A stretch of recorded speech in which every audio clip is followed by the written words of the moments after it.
Testing 1 2 1 2.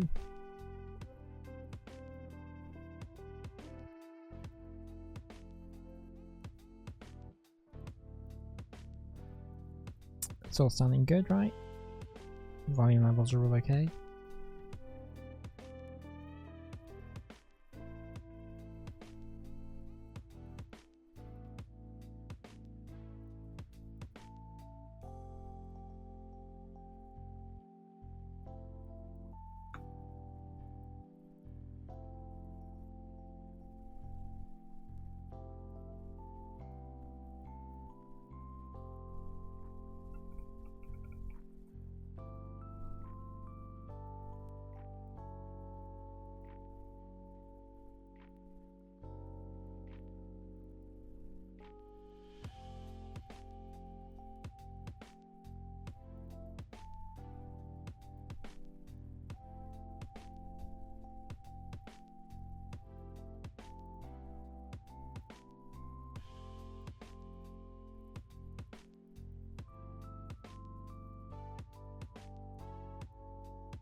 Yo! Welcome to the stream. Welcome to the Rootrees are still dead. Regret to inform you guys. The Rootrees are still dead, and they aren't coming back. However, at the end of the last stream, in which we locked in all the major Rootrees and solved the whole mystery, we unfortunately, as a result of solving the mystery and telling our mysterious client, who ended up being Samantha, by the way, of this, so she went and published her book, and suddenly, turns out there are a whole load more Rootrees. Oh, I don't know, you don't even know half of it. We should probably maybe look at the recap just to remember ourselves.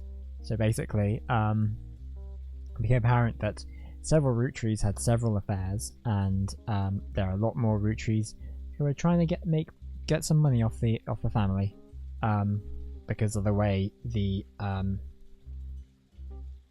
Rootrees inheritance and trust works. But yeah, so we've got that to look forward to. But welcome to the stream, guys. How are you doing this Saturday? Should probably start out with that. That would probably be a better start.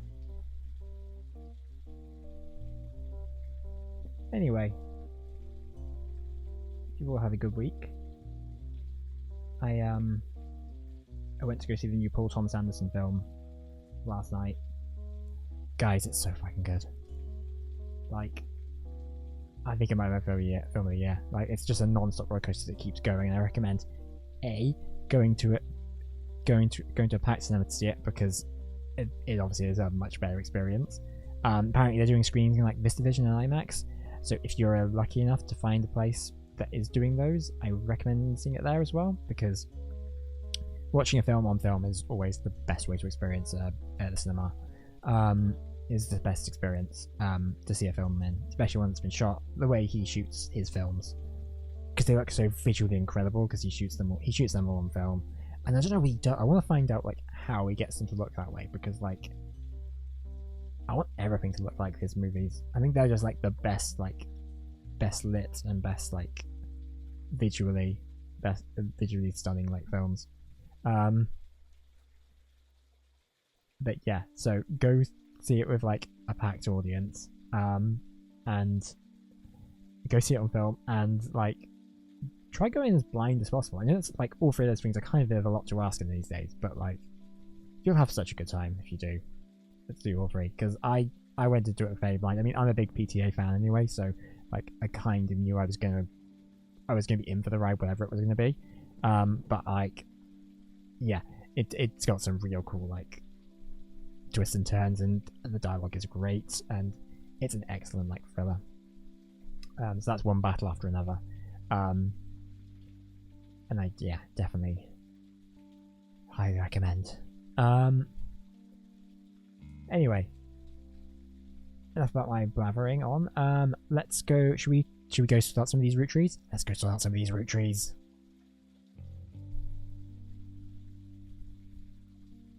Okay, why don't we first of all, let's look at the evidence that we have already. Ideally, I want to get at least one locked in today. That would be really good. Ideally, I want to get the guild finished, but let's be honest, that might not happen. Right, so notable events. Start here as a recap. Today is August the 3rd, 1999. It has been 8 months since you helped Sam Madsen with the research necessary for her book. Sam was true to her word and paid you an incredibly large sum of money. She never mentioned you by name, however, so you've managed to keep a low profile. The Rootrees, on the other hand, have not. Below is a summary of the notable events since the book's release, that you can refresh your memory in full detail by searching online. 6 pieces. Sam Madsen's book about Elias Roottree was released in February. It was a bestseller for a few months. At the time, Carl had not yet been replaced. The Roottree Rift. In March, the Roottree company stumbled publicly as they attempted to respond to the book's release, with multiple conflicting press releases and a clear lack of leadership. Clark Rafferty LaRue. Clark was announced as the permanent successor of Carl Roottree and welcomed Sam Madsen to the family officially. The company hired an outside legal group to handle the changes to the Clanstead Trust. This included any other questions of lineage. After this announcement, there was 5 Ps. After this announcement, there was a rash of different people claiming to be the Rootrees, mostly dismissed as opportunists and scammers. Highest profile of these, by a wide margin, was a rapper named Felix Fellows, who changed his moniker to 5 Ps as a publicity move at the same time. 5 Ps is the only notable person on the updated tree. Roottree mania. In another high-profile misstep, the Miracle Roottree publicly and vehemently denied that 5 Ps was a Roottree. The Rootree's legal team then offered to do a DNA test to get 5 Ps to clear up his claim. And, in a moment that caught what seemed like the entire world by storm, the test proved that he was a Roottree. Suddenly the whole world was obsessed with the Rootrees. Anonymum and Jane Doe Roottree. In July, an anonymous woman, who Pierce began to refer to as Anonymum, appeared in interviews with her face and voice disguised. She claimed that an affair of a Roottree led to the birth of her daughter, aka Jane Doe Roottree. If true, this would make her daughter yet another secret Roottree, and therefore entitled to a share of the Clanstead Trust. Nobody knew at the time, but this would turn out to be the last chapter in the Roottree saga. As more and more of Anonymum's story came out, people began noticing how it echoed 5 Ps in nearly every significant way. The courts of public opinion began to turn. Confirming the bird's suspicions, the DNA test, orchestrated by the lawyers of both sides, claimed that proved the daughter was not a Roottree. This final event caused public disappointment, smugness from doubters, and countless accusations of the entire ordeal being a hoax and an attempt at fraud. Things got a bit ugly, and the fight on the Roottree mania seemed to disappear overnight. Now a month later, it feels like a distant memory. Okay, so let's look at our board and where we got to. So we have Guy Hudson, who had three different affairs, basically. No, sorry, I'm wrong.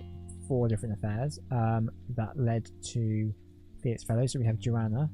I've called Joanna Fellows, even though that wouldn't be right because that would be her married name. So we want her her maiden name. That's what I meant to say. This guy had an affair with her, which led to Felix Fellows. But we also know that he had an affair with Christine Garland. And that led to another child. We have the one who we haven't got a name for, and then we've also got Sonia Suarez, who's it's not Venezuelan, it's I might have to look it up. Whose son is Flavio Suarez, who we need to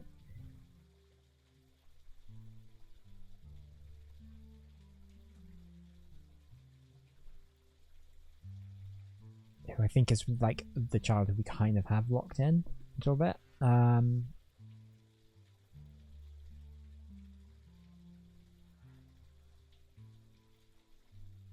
So we potentially have 3 locked in, and we just need her to sort of lock in the 4.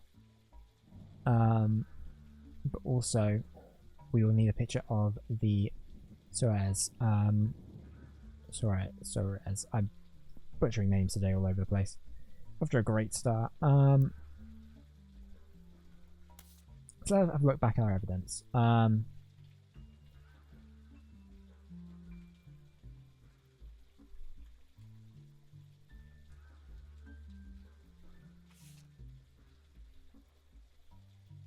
Right, so message from a new focus. From many answers you found in trees, some websites made yield new or different results, and some books or magazines from previous this may be relevant to a new one. It's much more widespread search. First and last list of names you can choose from will contain red herrings. Not all of them will be used.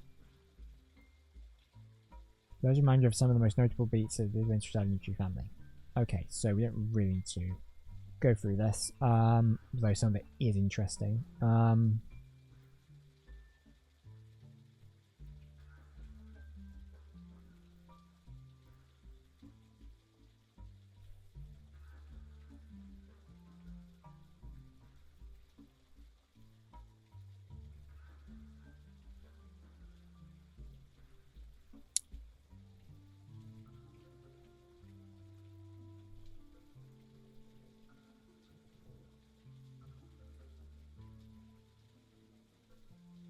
Whereas other books, historical romance novels not very useful on their own, although could lead to other information.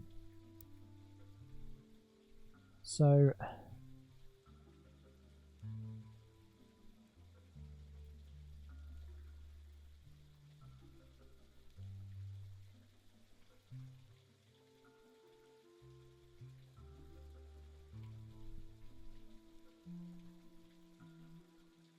what if we search for on the interwebs? What's the name? So, Edson Suarez. Let's do a search for him in maybe, because he's like a businessman. Will he have anything in Business Watch? Like a photo, possibly? He's a mayor, isn't he? He wouldn't be in the Butler kind of Times because he's like South American, so it wouldn't be on there. News Time? Maybe.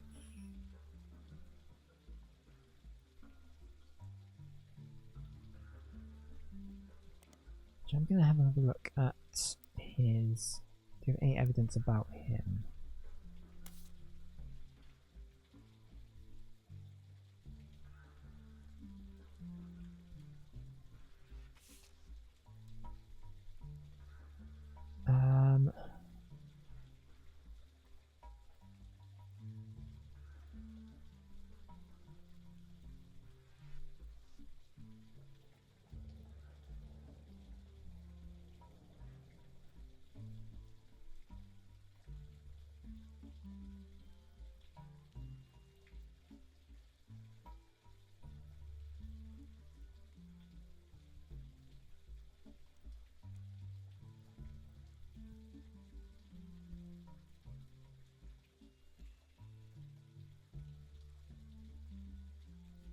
Brazil, so he's Brazilian.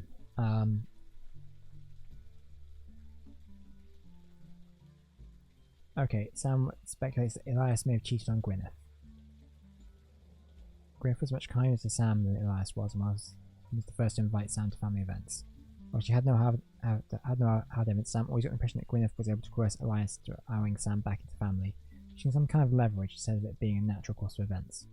She meant that Elias and Gwyneth were having to allow they argue sometimes about another woman. Sam also says her son Ernie once asked her who's Beth because he overheard them yelling about someone with that name. As far as Sam knows, Elias once had a secretary named Elizabeth. But she never met her. Okay.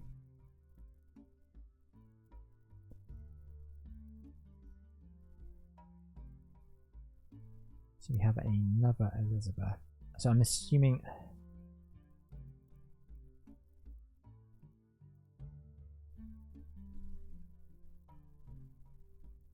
that would be back here. Okay, I really noted that somehow. and that would be secretary.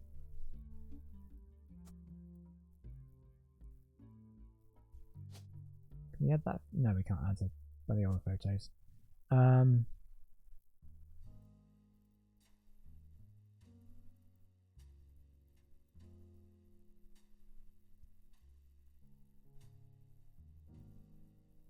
So I wonder if we have a photo of him, but I wonder if we do a search in periodicals for in Team Blast for Flavio. Maybe that might come up with something, but I think that might be unlikely.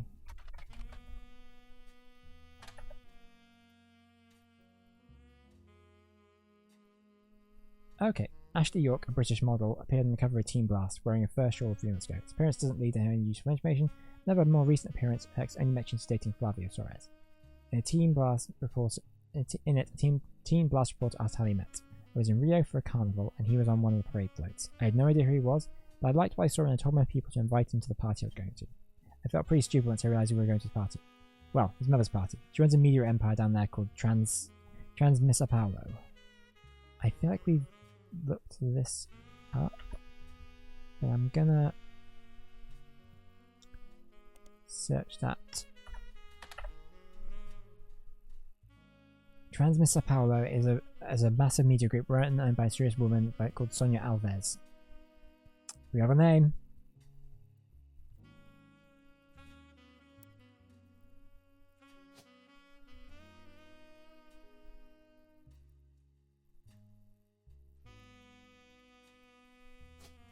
And she is a CEO.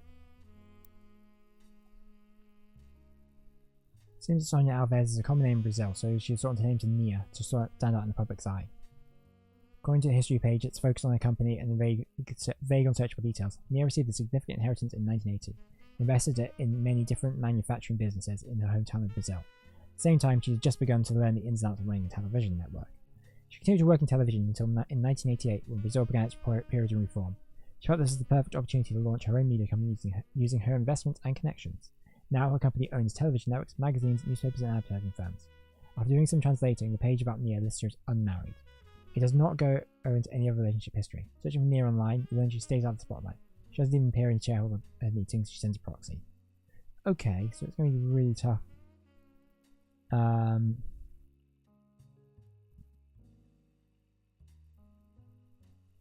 If she's unmarried, because she probably they divorced, which makes sense.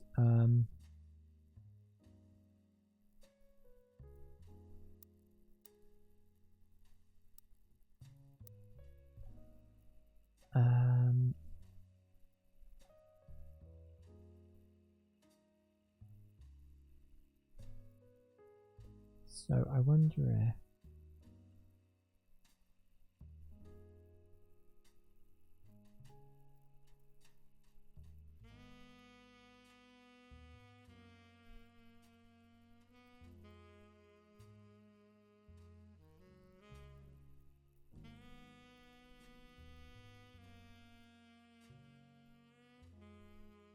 if we could have some examples of some of that. Television networks, magazines, newspapers and advertising firms.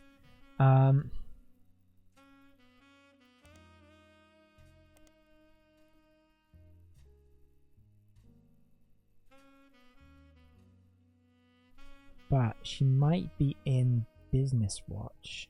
If we search Nia. Okay, Sonia Alves.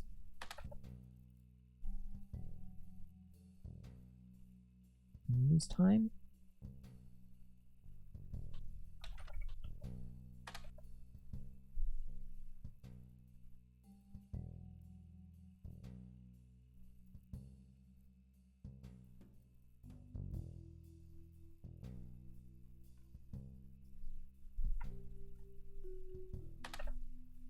Damn, okay, Business Watch. It's come up many times in Business Watch due to their status as one of the wealthiest media companies in South America. There's too many results based on one-off mentions and name drops for anything to be useful. That's very annoying.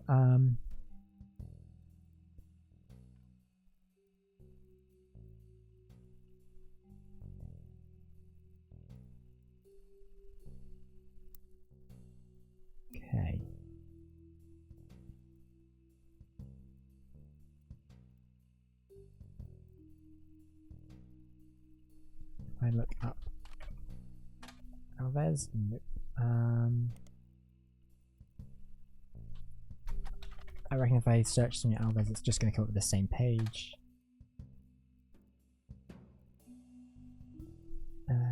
So obviously, because they said that was too common, so yeah.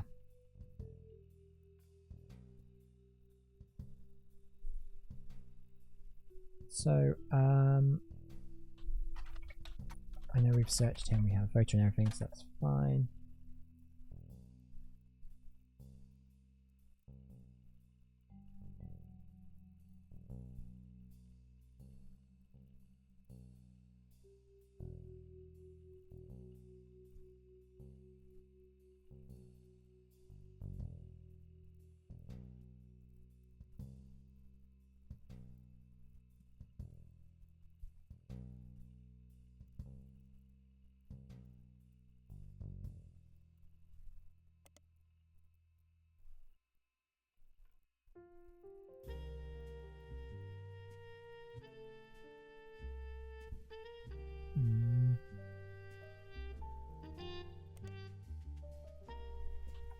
Yeah, Alves.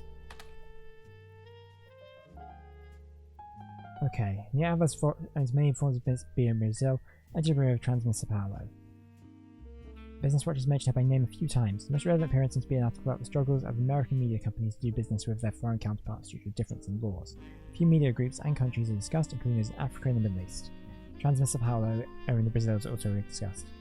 Due to lack of freedom of speech laws in Brazil, there has been added bureaucracy in publishing certain stories on Transmunicipalo's channels. Nia is extremely private about her identity. Supposedly wants to use a connection to have a reporter fired from a rival network. And blacklisted. The journalist claims that this was shut down the story he was doing about her personal life, including a marriage in 1973, but not of her own choice. Interesting. His research claimed that she had essentially had her husband forced upon her as a child bride at age 15. Child brides were not outlawed in Brazil until 1990. He also claims that past appearances with her husband have been for show. They do not live together and that she resents her own parents for the arrangement. Fowler claims that she must have made her money under the table through nefarious and possibly illegal means during Brazil's dictatorship, as his research covered that she could possibly not have earned enough to start a media company otherwise, after making a statement that Porter went hiding for fear of his safety. Okay, I mean that one makes sense. I'll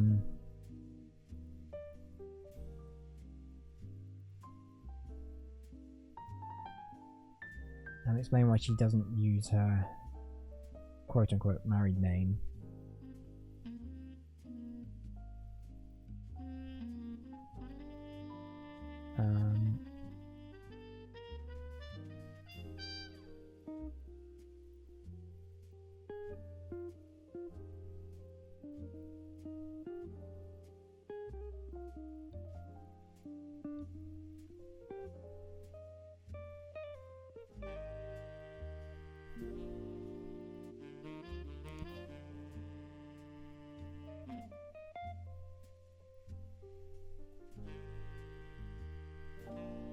I wonder if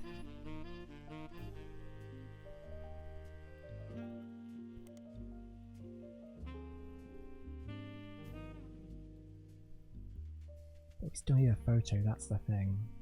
Which seems like that's going to be really difficult because she's really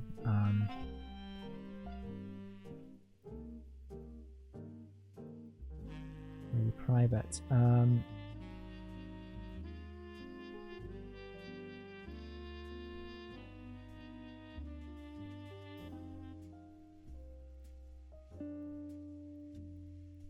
Guess we're not going to get the name of the journalist.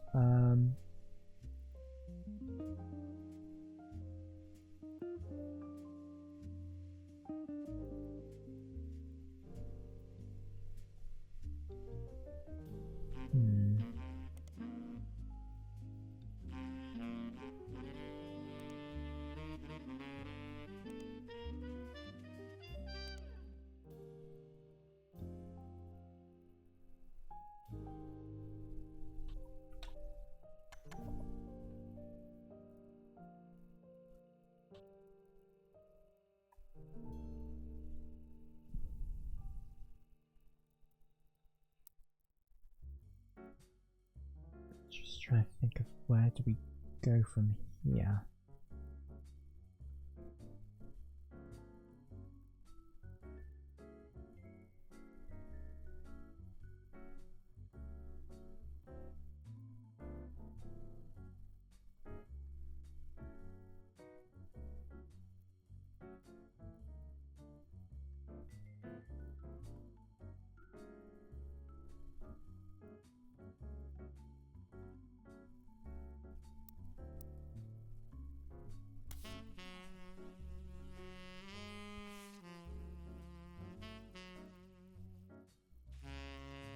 So who is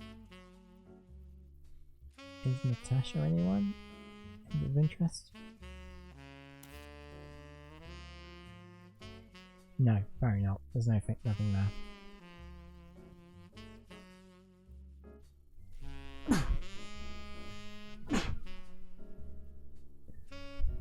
Ugh.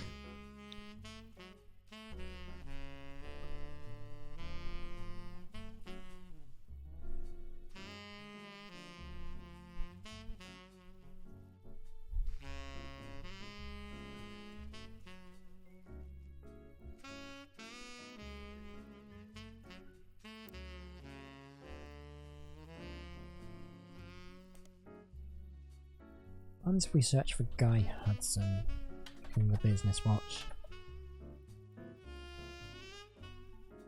He hasn't been noted for at least 8 months now, though maybe relevant. Irrelevant.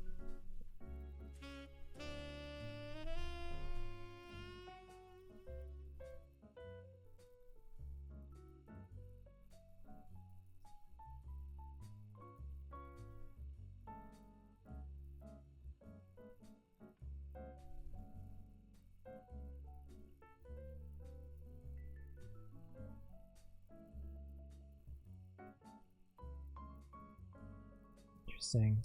So long continuous stream for the public when it comes to Roottree snacks.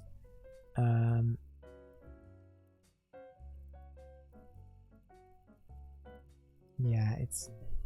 I don't think there's anything there that's gonna be relevant.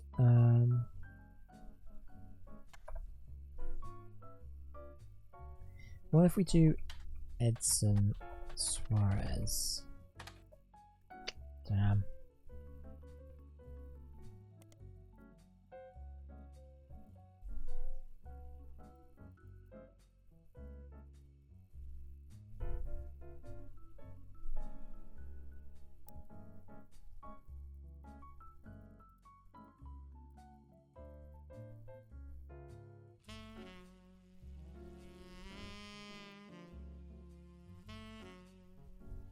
I'm going to take out that last name because that's not. Because that wouldn't be the one that we have for this.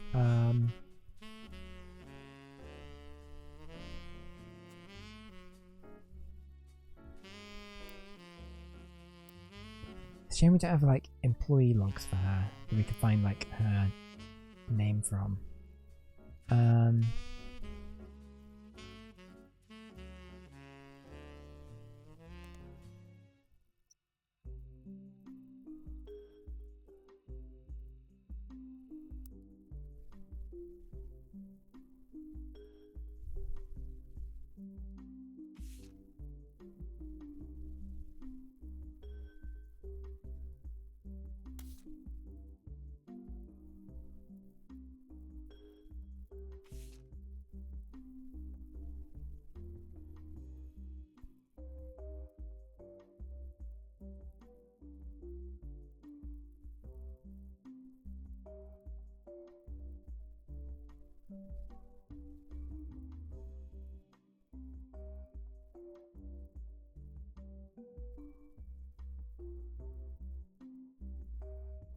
Just trying to figure out.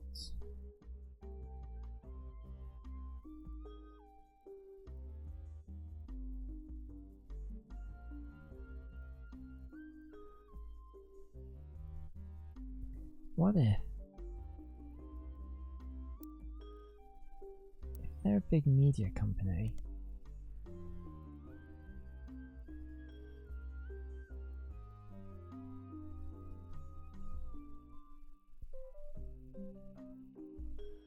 if there'll be anything about that here. Damn.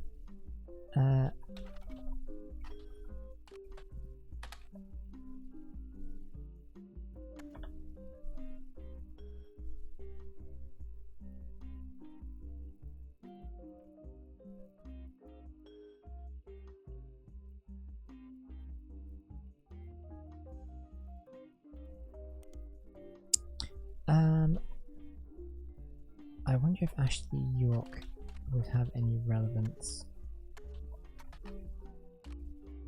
here. Who is the girlfriend of Flavio?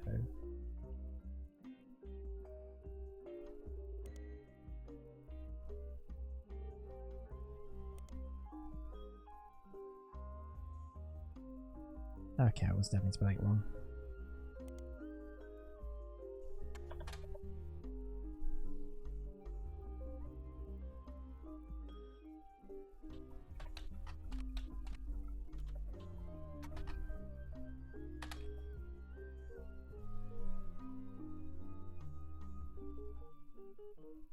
British supermarkets adds perfume, clothing, and jewelry, which has been the subject of controversy for the past few months, having protested by Peter for wearing fur on the cover of some magazines. She's dating young Brazilian news anchor Flavio Torres, which has brought them somewhat in the limelight. Okay, that's not overly helpful. There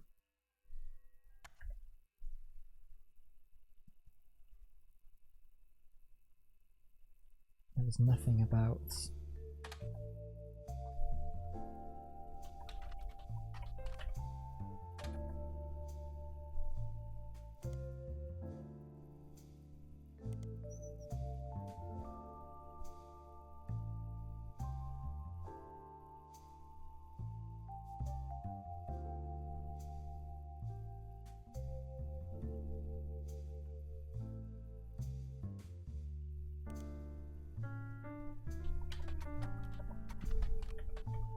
I'm gonna have another search about Edson.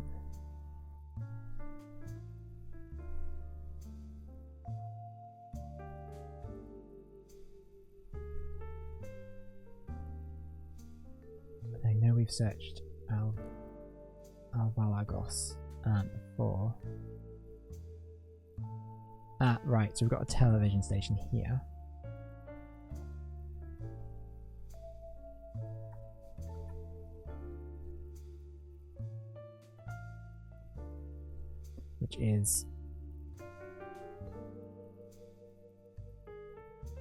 Which would lead to the rumor about her starting her media company based off of that, based off this rumor.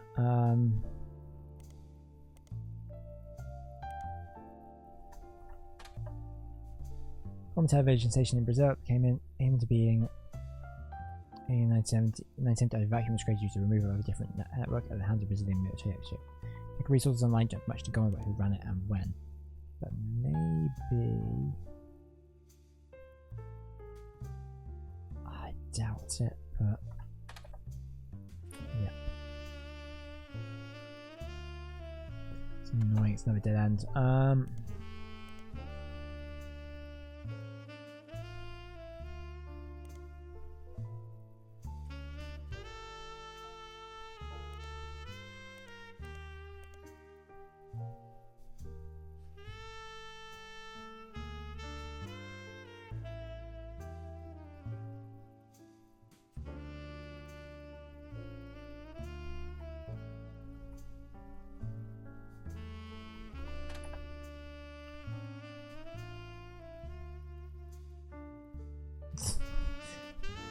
Survivors in Cambo is a real place in Brazil. A game designer by the name of Jeremy Johnston looked up cities in Brazil that had a lot of manufacturing, so we could place a fictional factory there.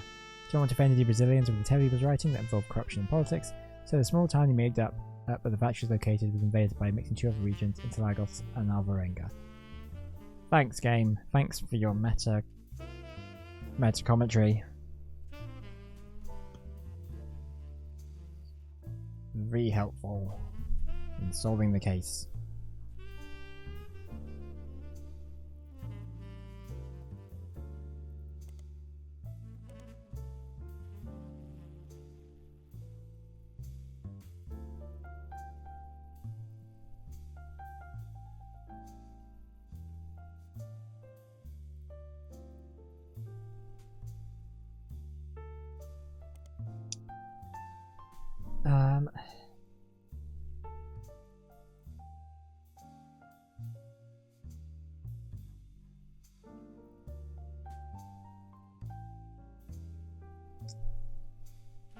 back to the evidence. I'm going to go back to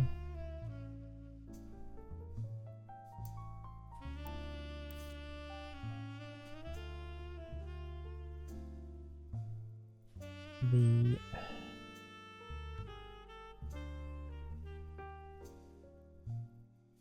6 pieces. Is there if it says think about Rich not found of rain faithful. His wife ship made the highs at the time with young single women, and Guy often spent a lavish amount of time on private parties. So 20 years ago, and Sam wasn't most of its hearsay. Steve might find the following information of relevance. It's one of Sam's farm supervisors, Elizabeth, is her daughter, who Sam never met but worked as one of Guy's secretaries.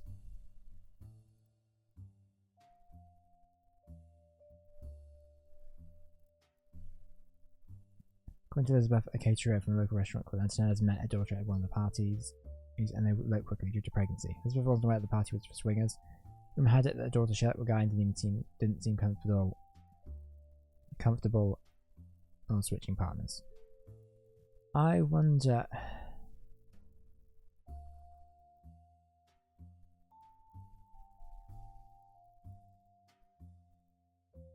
I know we had this is I'm saying that repeating myself a little bit here saying this, but I wonder if we searched this before, because I wonder if do we know this.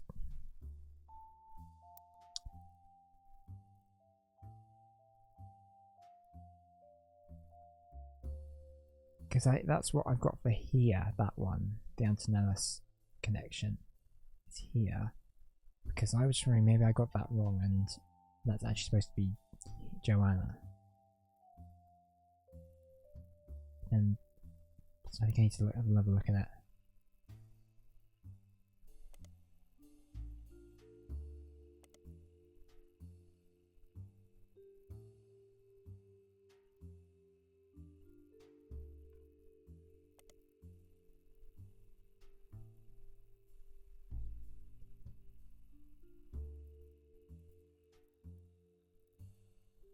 Yeah, Christine Garner and Tina has been Steve as chef at first met years ago to do the produce from another's farm.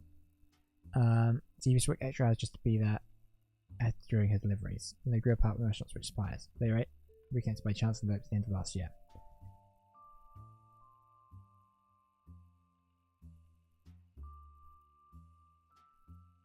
Yeah, no, that's all accurate. So I wonder if they're trying to save money to move to Boston over their own restaurant. Maybe there's something on the internet about them?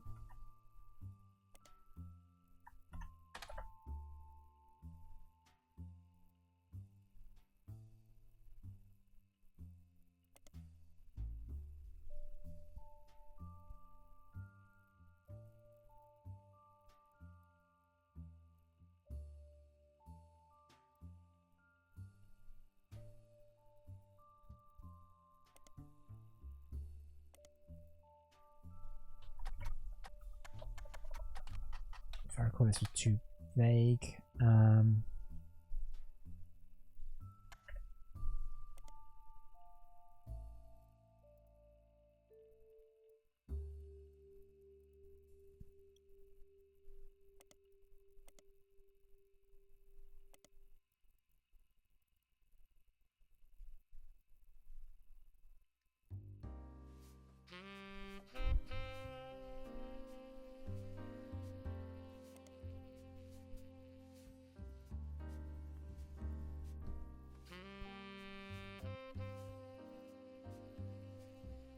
Can we find anything with her, possibly?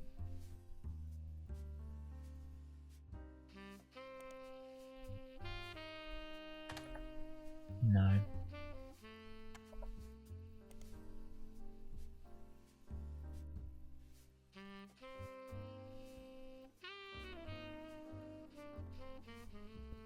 So, her mother's farm, and we know that her mother is...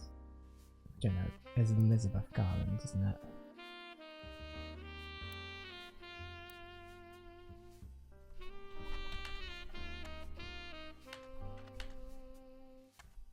Wow, I didn't even realise I had caps lock on. That was dumb.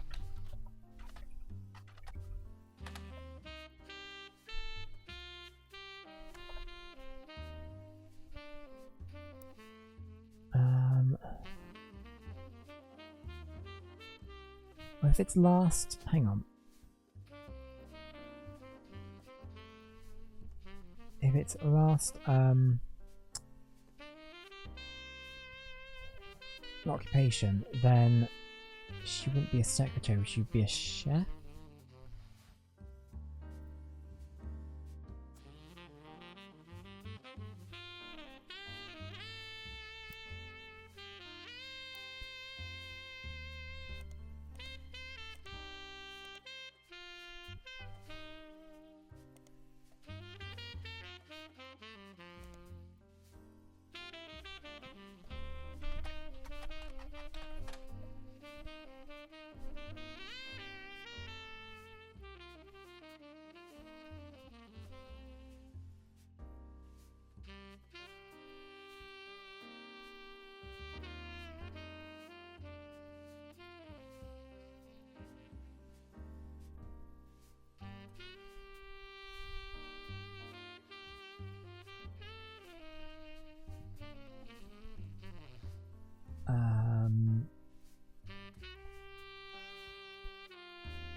Family tree update. I wonder if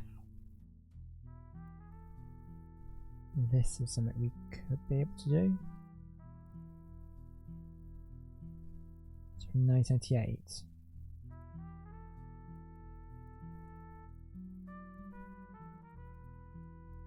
I wonder if that's going to be...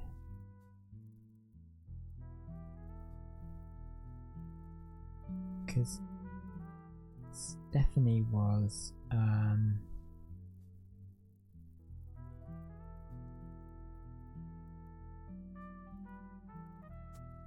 pregnant during the had she given birth at that point?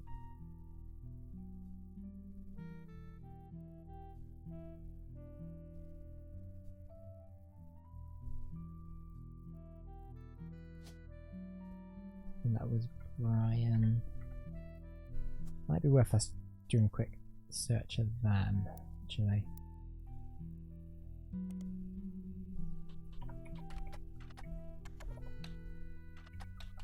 Because her name is now Stephanie Jones. Perfect. Since Brian Jones is busy updating Stephanie Jones' campaign website. 2 new sections exist. There's a baby photo. There you can see a picture of their new family together at the hospital. According to the site, our daughter was named after her grandmother, which ended up being very fitting considering she was born the night before Christmas.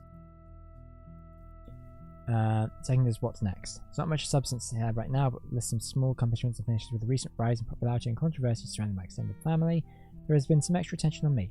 Stay tuned for announcements in the coming months, but I plan to use its publicity to accomplish bigger and better things.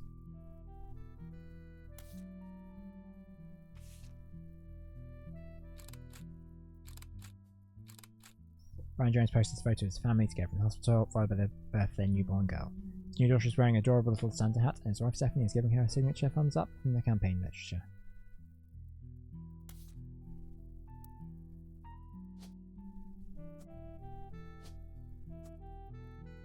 And she is in politics. She's named after the baby's grandmother, which would be Caroline.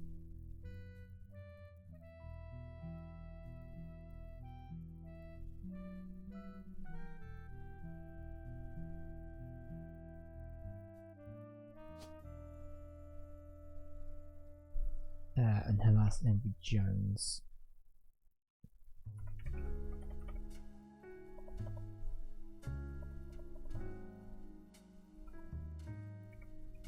No, wait. It'd be Carol, because on for Christmas. Occupation, Babby. Cool. That's 4 locked in.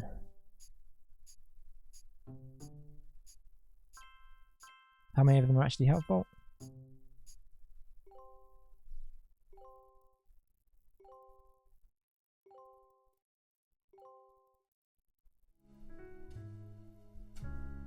Booyah. Has Oh, hey, Clark Sam. reached out to you? Well, let me give you a short history lesson about the last few months of my life. Yeah, right. 3 different people Yikes. contacted me, claiming that somewhere in their history, they might be Roottrees. First, that young man, the rapper. I ignored that one. He seemed dubious. But then I saw the news. I felt terrible, so I began helping the others. Because my doubts with Felix were so misfounded, I ended up putting too much faith in the second person that approached me. Mm-hmm. I went to the media prematurely. I admit my mistake there. Is that the Jane Doe? But the third person who contacted me also had a credible case. Before I could help, the company got to them somehow. Okay, now that one's the Anonymous, The I think, fact that right? the family It's the Jane silenced Doe. them doesn't seem to fill me with hope when it comes to Clark's intentions. But you're making progress based on the leads he gave you. It's really hard for me to get a read on him. I'll let you handle it. I've sent you the case I've been working on, and some company records I managed to track down. Brilliant. The records are quite dense, but hopefully they're useful. Might get some names, which would Good be luck. really good. Actually, that's really good. Mary Beth Clementine. This photo was given to you by Sam Madsen. A woman named Regina Clementine came to her and claimed that her husband had confessed he thinks he's a Roottree. Details of this case can be found in your evidence. It shows us the older boy wearing a vest. The woman in the photo is Mary Beth Clementine, a singer who may have had an affair with Miracle Roottree.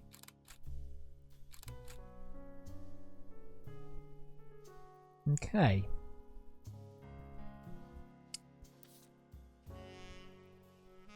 For some reason I'm not surprised that Miracle had an affair. You were given some partial staff records to cross-reference by Sam Madsen. These records are based on old tax mailing information and only detail the employees that work directly for Roottrees or their corporate office. The many labourers in their farms and in their factories are not listed. Not sure how helpful it will be, except for cross-referencing Guy's secretaries and visits overseas. Spider searching people just because they are listed in these books will likely be very time-consuming and a waste of your time. Good to know. Office staff. Elizabeth Cravensworth. It's a great name. I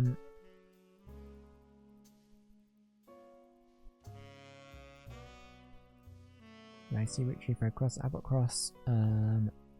Rosenberg, Juliet McCullen, Joanna Robertson.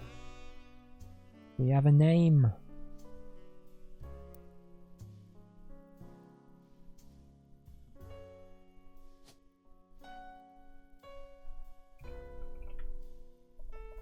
Rovert.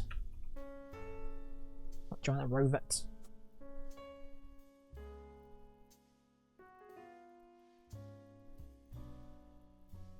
Do we have anyone with... We have unknown.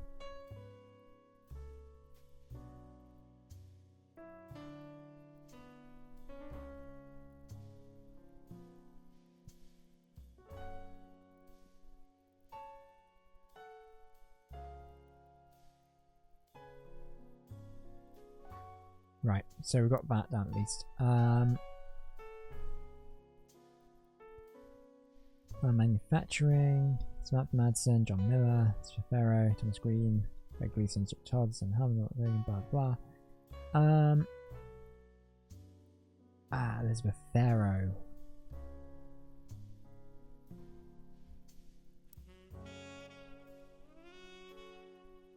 No. Wait. Hang on. So there was another Elizabeth who worked in the... But would she be working in 1975? That's the big question, right?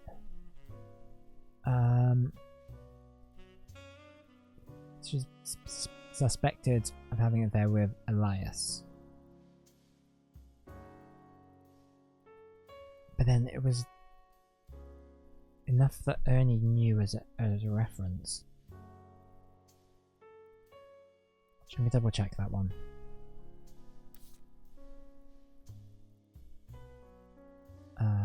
Where is it?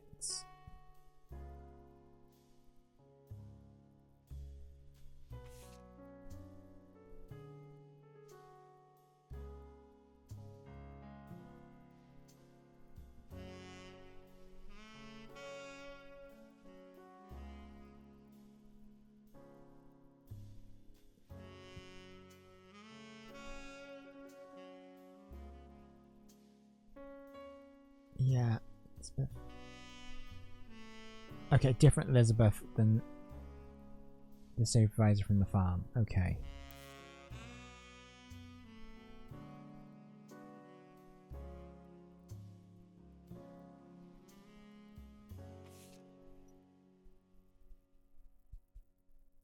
This also helped with some of our Guy Hudson sort of affair stuff.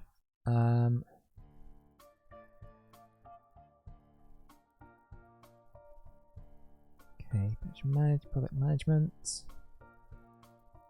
Secretaries: Kareem Schwartz, Watts, Lewis, Ingram.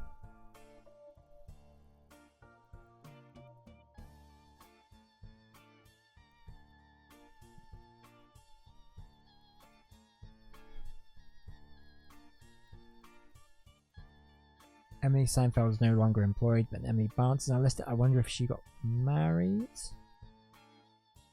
Likewise here, because that's kind of what happened.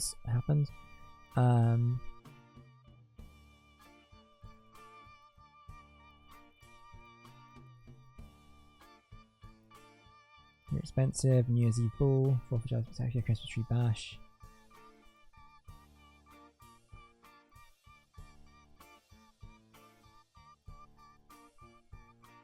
Grandorf Dove donation?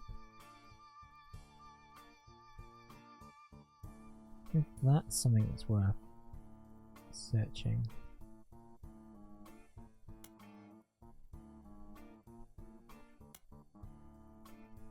1997 is announced that Zach will be retiring and Guy will be taking over at the start of 1978. He held a retirement party in November before spending the final month working on the transition. During 1976-1977, following changes took place.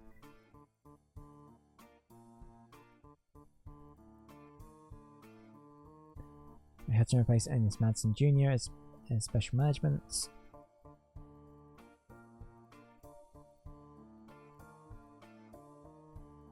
Christine Ferrer was hired, which would be her, of course.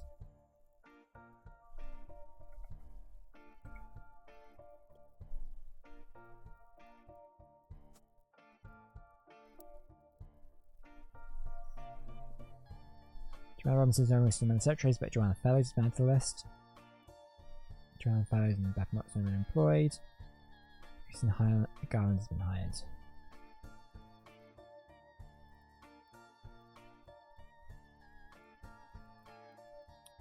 Major expenses, Beth Knox 50 anniversary bonus. Zach Morgan retirement party. Guy Hudson took over. This began a particularly volatile period in the company's staffing. Many travel expenses were listed, and Guy began trying to develop new 5-piece flavors.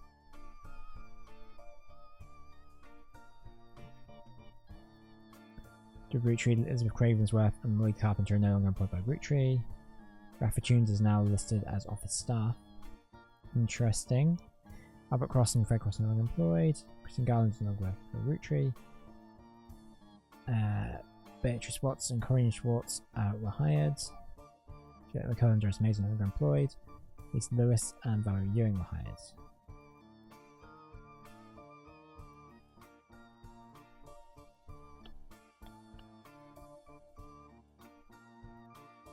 Okay, I think we're gonna travel expenses. Yeah, Australia, China, France, Brazil.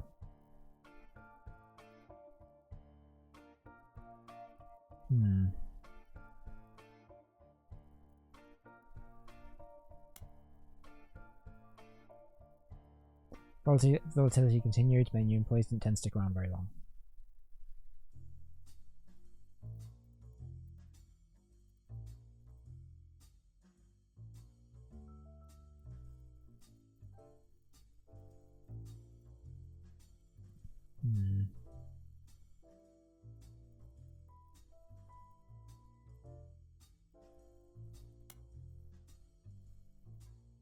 Guy Hudson died in 1982, so the first few months of that year continued along the same patterns they had been. Things quickly changed when A took over. Most extraneous expenses ended, and all the secretaries most handpicked by Guy Hudson were let go. Sad Madsen left Roottree in 1984. It says his last set of books you have access to. Following changes were recorded. Okay, Susan Ford no longer employed by Roottrees. I wonder if she's someone who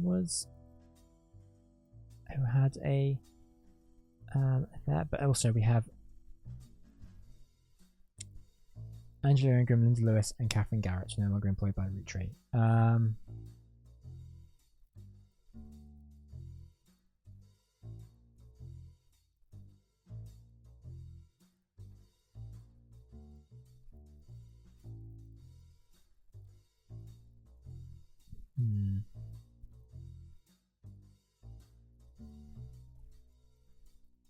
So I wonder if these are all potential people who Guy had affairs with.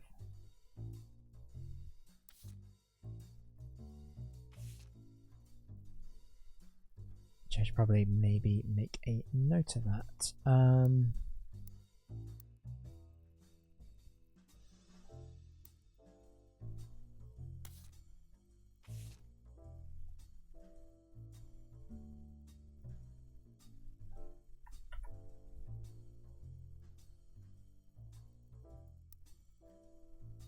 Yeah, I haven't really done anything with I'm gonna say Guy's secretaries.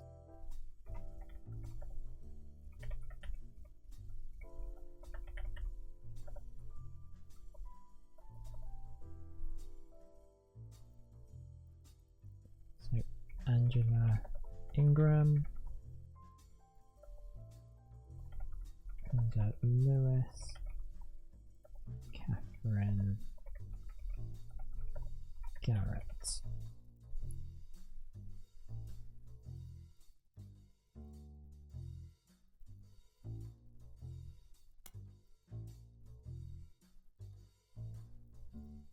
Okay.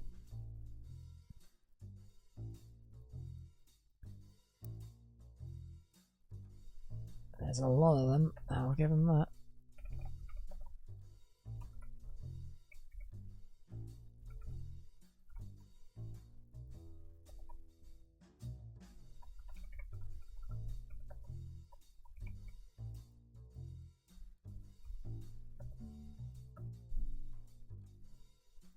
I'm gonna add I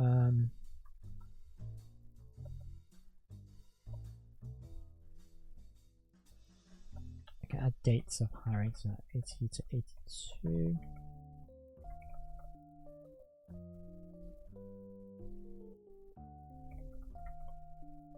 So get a good time frame and stuff.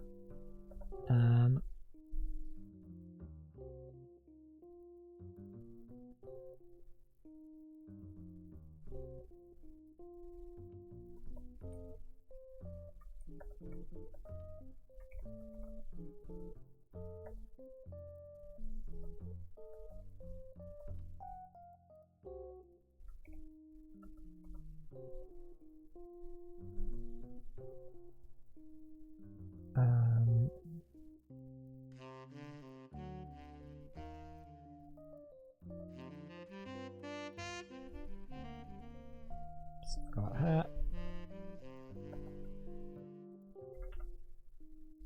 Definitely not 89.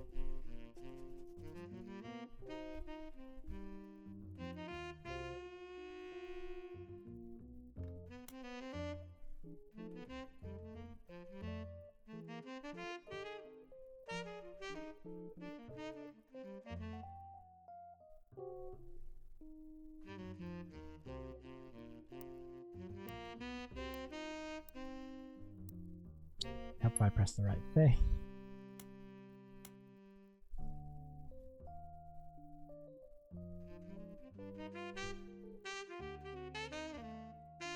So Kristen Garland quits in.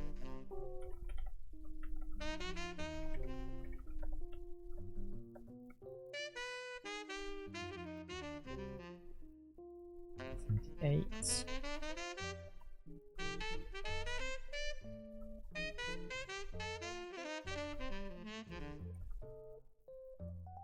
$78.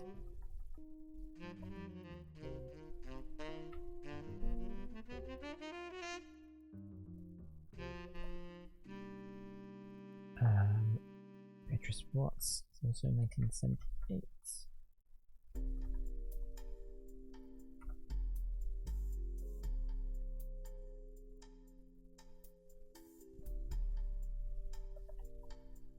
Juliet Cullen.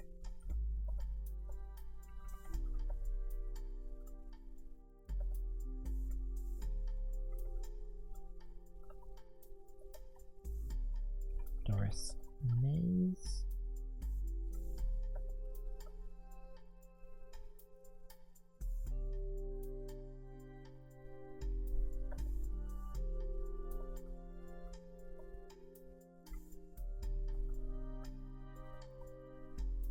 And then Lisa.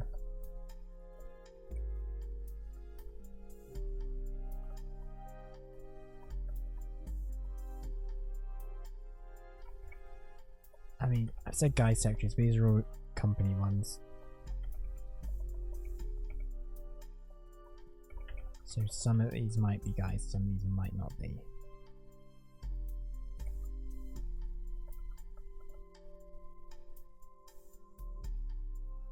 Okay, so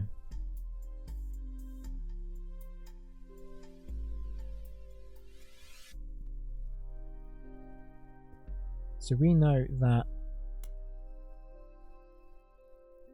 Joanna was his first secretary,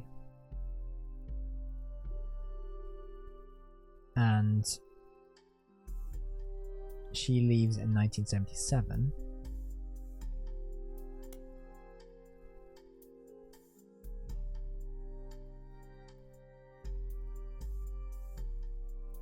So presumably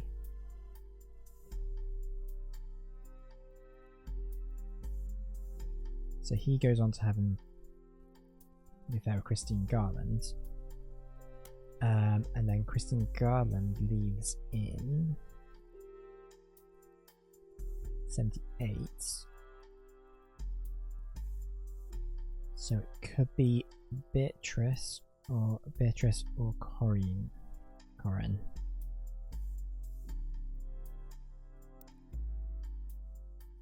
Here. Or here, possibly. So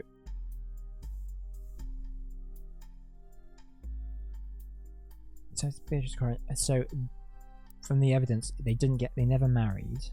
Never married anyone else. So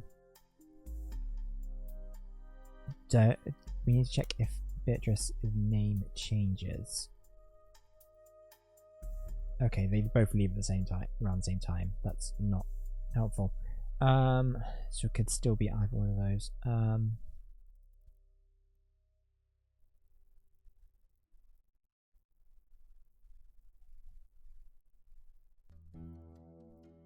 I wonder if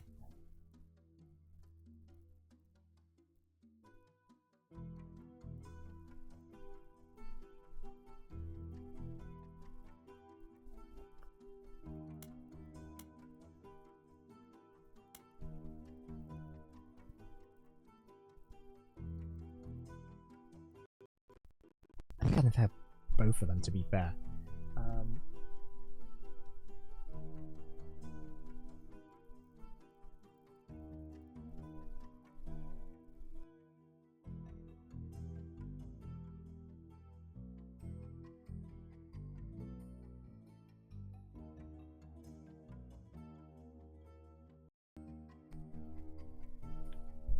Sorry, monitor crapped out.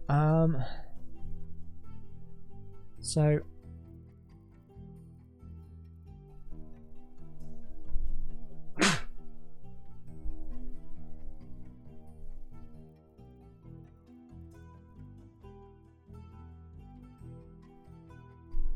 okay, actually, why don't we take a break on this one and we go to the Miracle Roottree one, which go look at that evidence instead.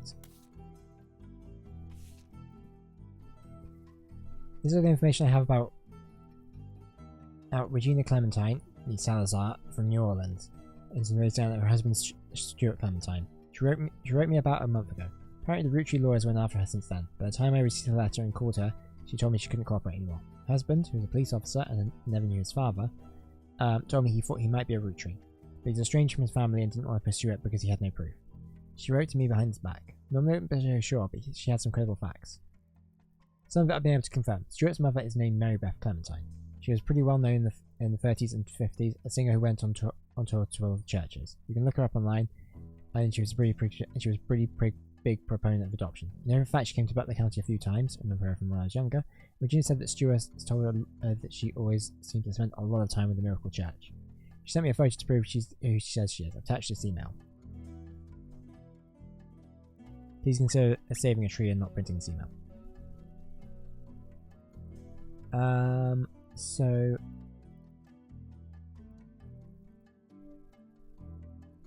we think some point in the here.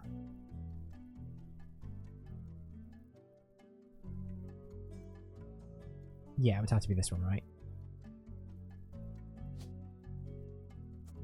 So Miracle Roottree.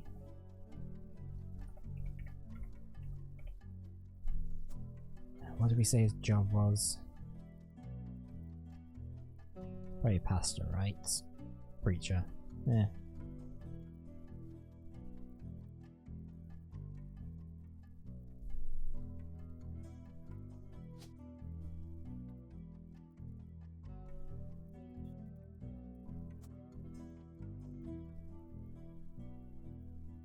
Had an affair with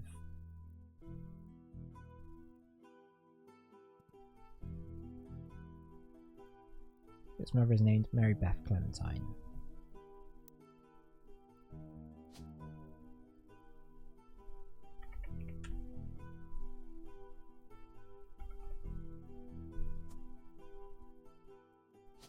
She is a singer, or was a singer.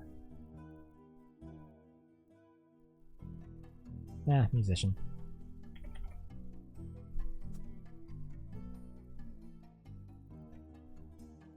And that photo is not of her, is it? I don't know.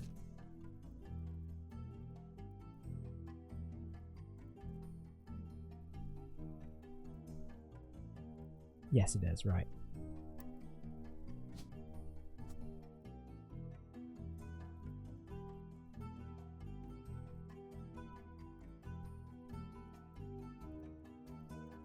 And so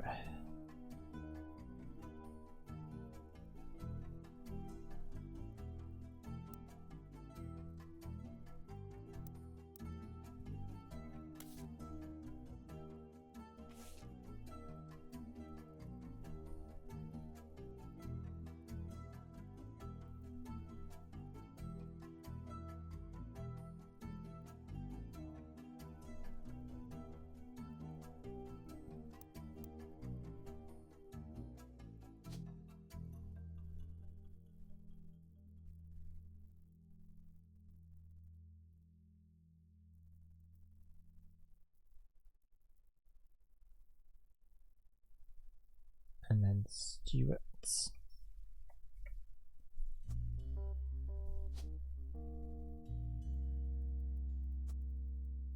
I think I got that right.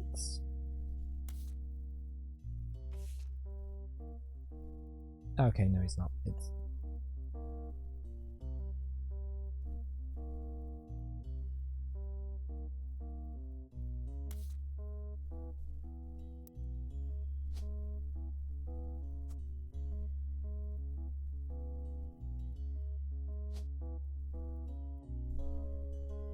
Prince Regina.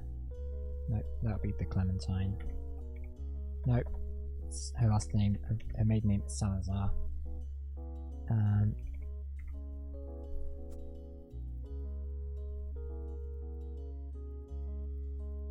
Let's give her a Google.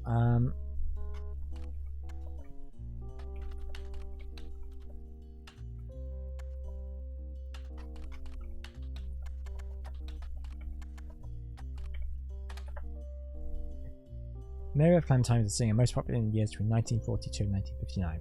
She travelled through the country performing at churches. Her repertoire was a mix of religious and popular songs, although she recorded a few records. It seemed lost to time. The only one you can find mentioned was a cover of He's Got the Whole World in His Hands, released under the label New Edison. One thing Mary Beth was known for was her adoptions. She's listed on many sites that mention adoption and the history of adoption. She adopted 2 children in the late 40s, Stuart and Mark. So the other one then?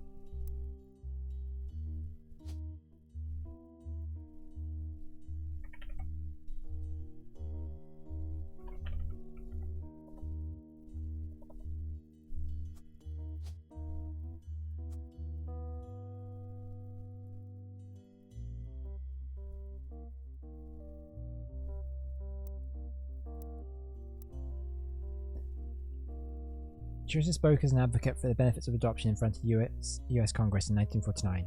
They were convening to debate and discuss that then recent first adoption of an African American child to a white family in the United States. She was specifically there to detail her experience going through the system to adopt Stuart. Her other son was adopted later and according to a single line on one adoption site under unusual circumstances.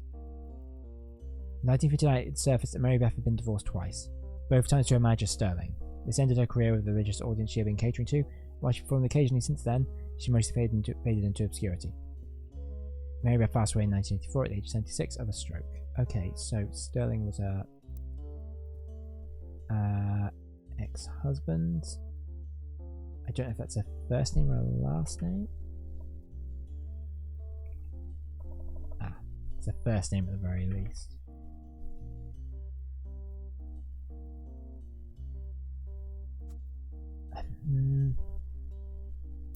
Would she have...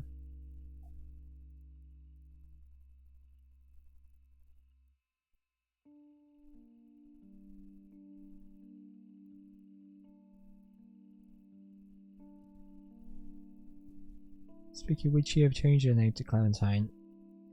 With his last name be Clementine, basically. She would have changed it when she got married. And that would have been a stage name. Because I don't think she'd have been...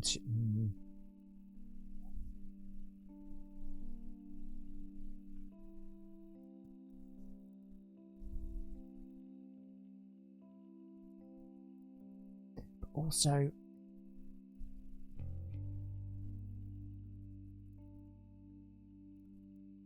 I'm going to have a search of this in the... Great. Then New Edison.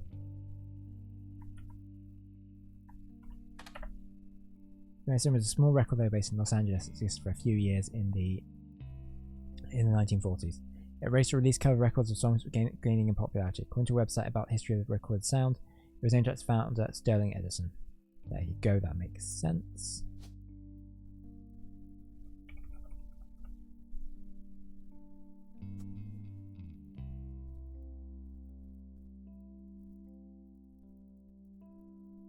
So,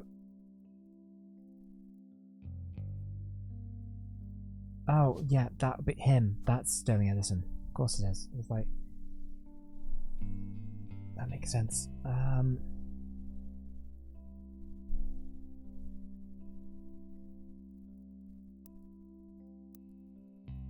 Very references to Spears' claim to fame is being sued by the estate of Thomas Edison in Edison Records versus Edsel. Don't know if it's worth looking up. Just find a few maybe actually. Just find a few references to New Edison and Mary Beth Clementine and sites about old records. One cut says that the Holy Grail is the re-release of the Old Rugged Cross. It says that the first edition was originally published before she legally changed her name. Right. That's a good check. Another site claims that police had to be called to new Edison records after Edison got into a physical altercation with the public. Edison got in a physical altercation in public, leading to a divorce. There are no sources or evidence. The site's content seems used as submitted. There is a small email address at the bottom of the phrase. Send me your stories about old holy words, and I'll add them to the page. Interesting.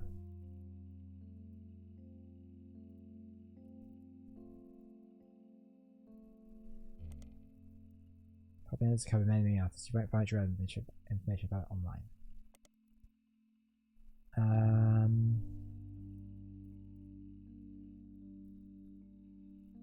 What if can we look up that?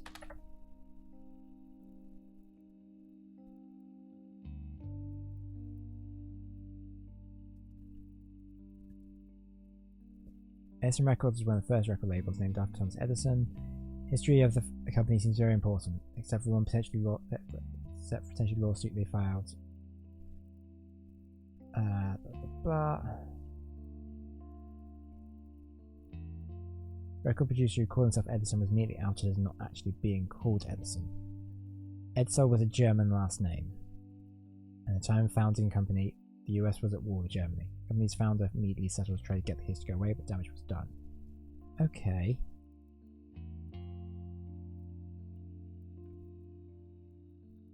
So, selling Edsel, and would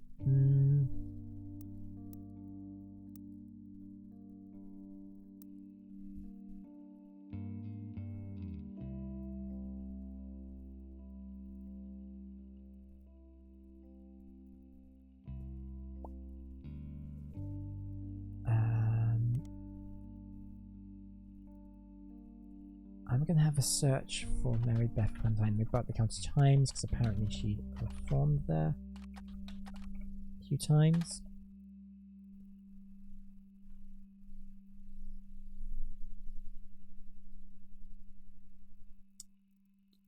Mary Beth Clementine came to Butler County a few times and played religious hymns in at Miracle Congregation's church. She was mentioned 2 times, though the first visit in 1949 was significantly more substantial. Miracle Congregation welcomed Mary Beth Clementine with open arms. Hudson mentions at the church that he was moved when he heard Mary Beth's recording of one of his favourite hymns, His Eye is on the Sparrow, and reached out to her personally. His Eye on the Sparrow holds a very special meaning to me. As you know, I've had a very difficult upbringing, and it's no secret that my own eyes have been a source of struggle. The song is about overcoming sadness and hardship through Jesus. God can find a way to watch over every sparrow. He can certainly watch over those made in his image. The family's fortune is no good as a man of the Lord. It is much better spent spreading his word, and I felt kinship with Mary Beth since I heard her voice. When I learned her personal story, I knew I had to help her in whatever way I could. The Bible is full of adoptions, from Moses to Esther. Spending your life taking care of those helpless to help themselves is incredibly noble. She and her son are always welcome to stay in our guest home. Second visit was a few years later, at 1953. The article mentions that her first visit was a massive success, and at the insistence of Miracle's congregation, she's returned for an encore performance. It also mentions the unusual circumstances of her second son's adoption have prevented her from touring recently, but it doesn't clarify.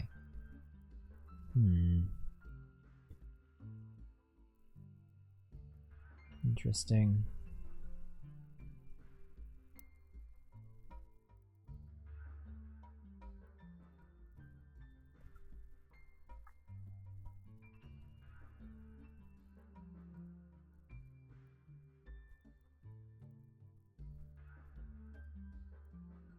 But we don't know for sure they're actually...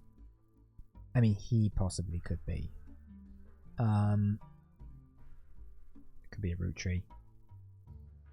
Sounds like he was already born by the time they met, so that seems unlikely.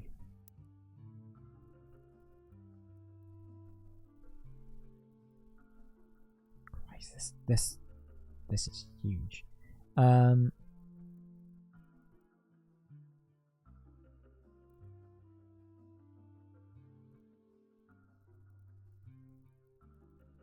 Oh, hang on. I'll have to swing back to that one.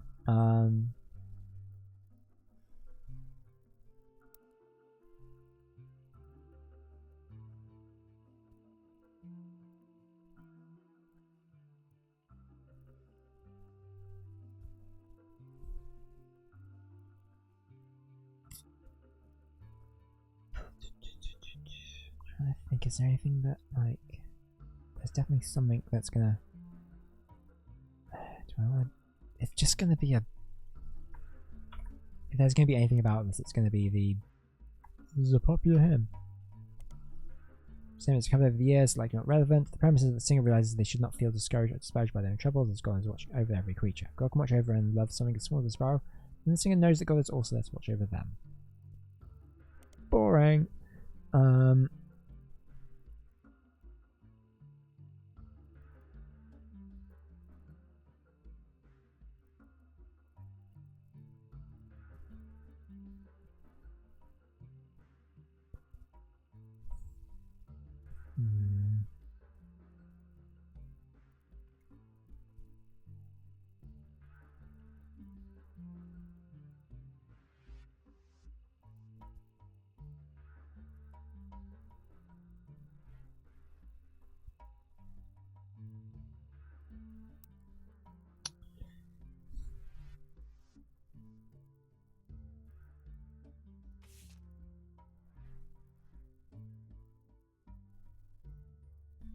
Oh, he's a police officer. Yeah, I probably should have clocked that one.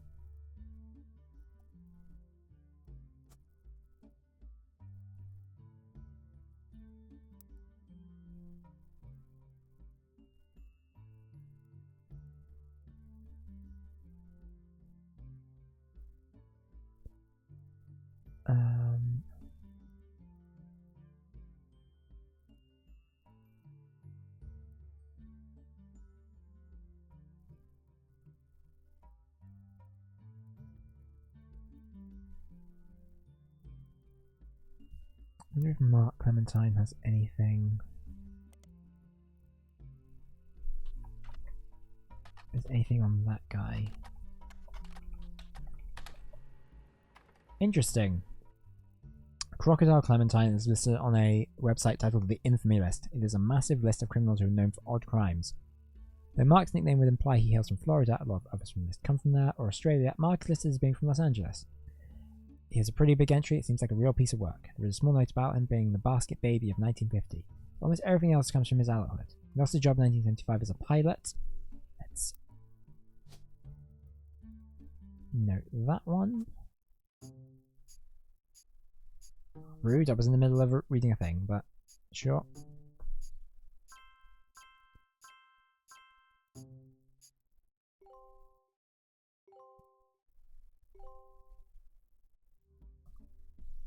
Booyah.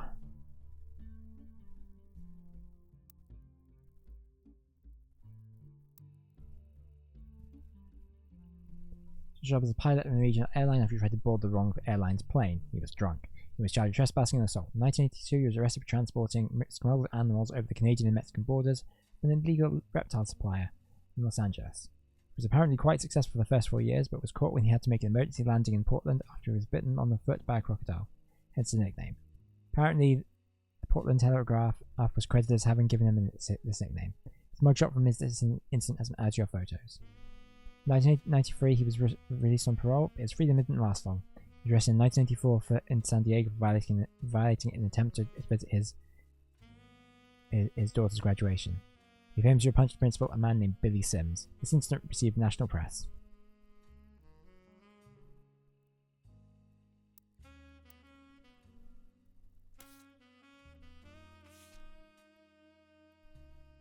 Found this on shot online. It's Mark Clementine, who was arrested for smuggling reptiles in the United States.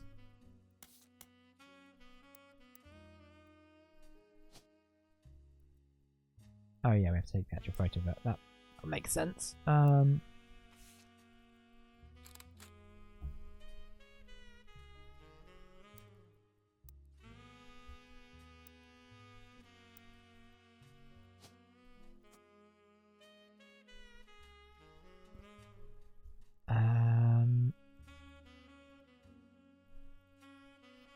If we look at Billy Sims,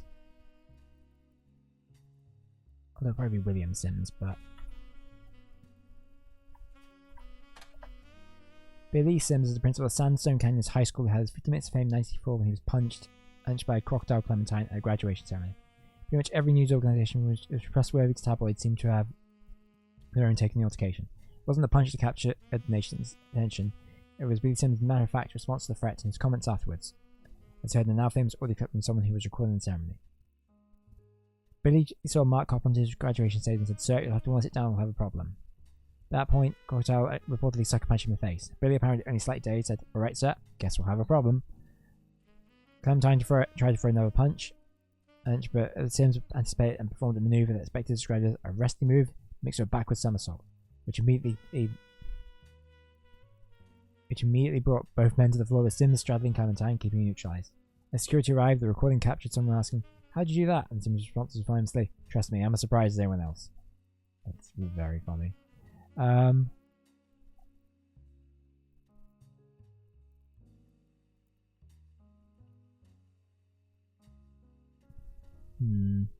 doubt they'll have anything about his daughter in here if I Google it, because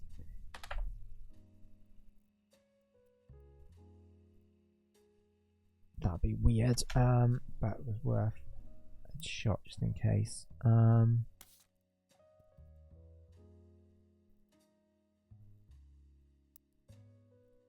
should probably look in the periodicals for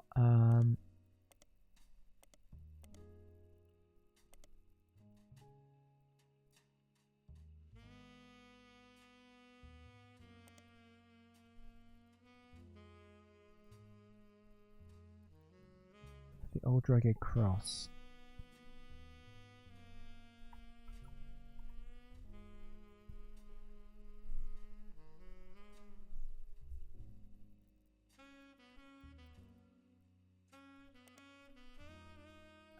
I doubt it'd be a New Modern Monthly, but Barry Beth Quaker. Cool.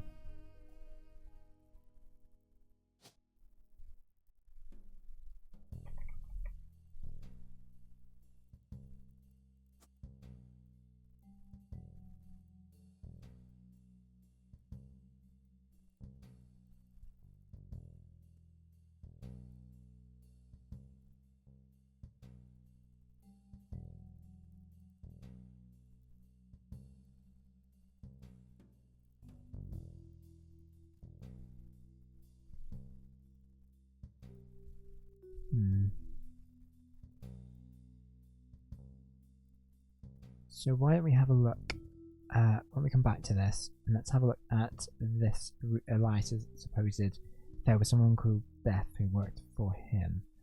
So if we look at the company records again, although they don't have the earliest we have is 1975.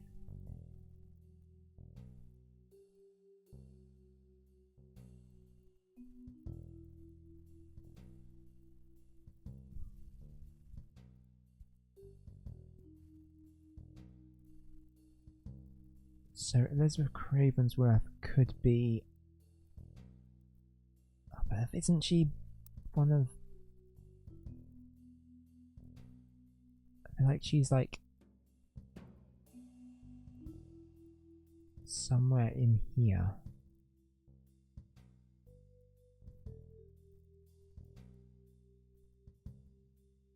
No, apparently not.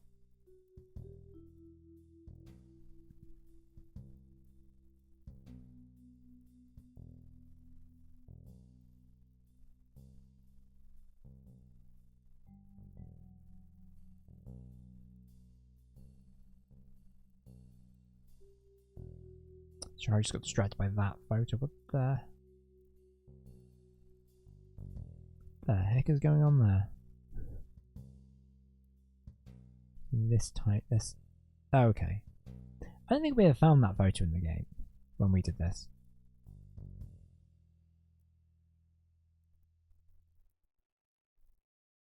There are photos that we missed. Yes, yes, there are.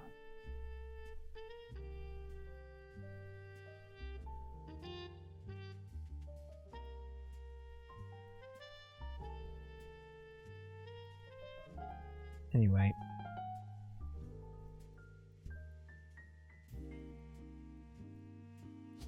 So I reckon that would be Cravensworth, I guess. Because it can't really be anyone else. Because Elizabeth Ferry became the other Elizabeth who has an affair, or the mother of someone who has an affair. But we don't have a photo, so we can't look at either of them, so we can't really lock them in. But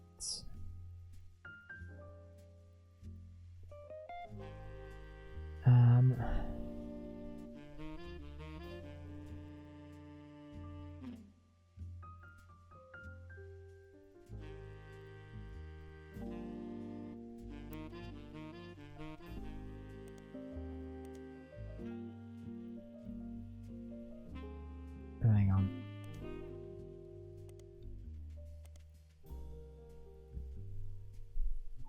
I doubt she'll be on here.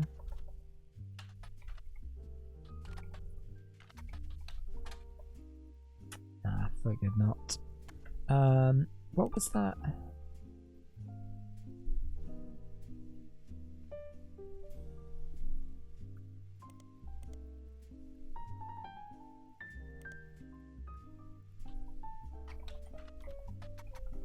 I wonder if there's going to be any more new information about Elias.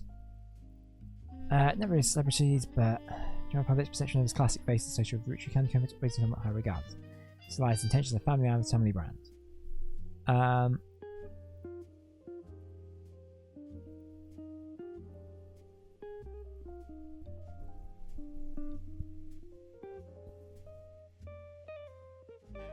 They're very celebrities, but the general public's perception is the classic face associated with Roottree is. The general public's perception of them as classic faces associated with the Roottree candy company has always been in somewhat high regards. This was Elias' intention as a family man and with his family brand. Since 6 pieces, the candy company has placed much less of an emphasis on Elias as a historical brand-connected figure. But there have also been those who have argued that it was right to decide how to split his inheritance and he did nothing wrong. This has led to some heated television exchanges and countless op-eds. The West Anderson Maple Farm only used to be a popular tourist attraction during the summer months when they had special tours. However, a sense an explosion of off-season business as some religious and political groups decided to visit to show support for Elias and Gwyneth's traditional values and financial rights. This rise in support was in turn followed by pickets from gay rights activists when some particularly inflammatory organisations made their pilgrimages. Amongst all this conflict, the farm has since shut down, seemingly indefinitely. The website says, check back later, but no date has been listed. The Christian Bess Williams book appears to have been taken down. Okay. If we search for Gwyneth. Okay, same thing. First Maple Farm. No, it's not going to help. It's not going to give us anything else.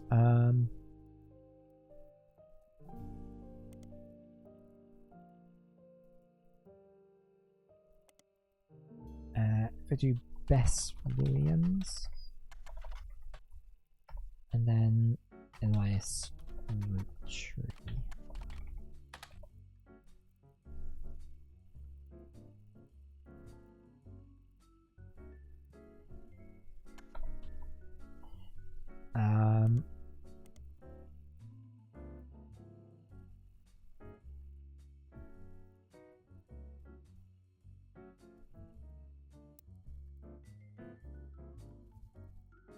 I wonder if that's going to be something that's going to have to come up and come back to later, and we're going to have to come back to Guy's affairs now. Because it's just, I just don't feel like we have enough information on the evidence that we have to take forward further.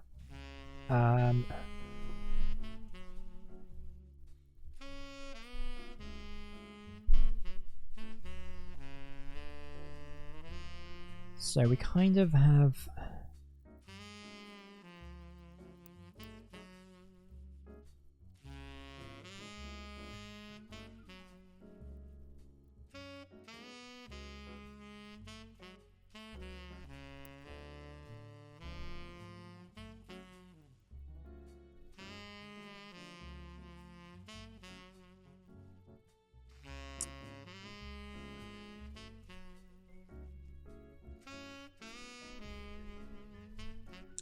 So we're thinking it could be Corinne or Beatrice. Or maybe both as potential affairs. But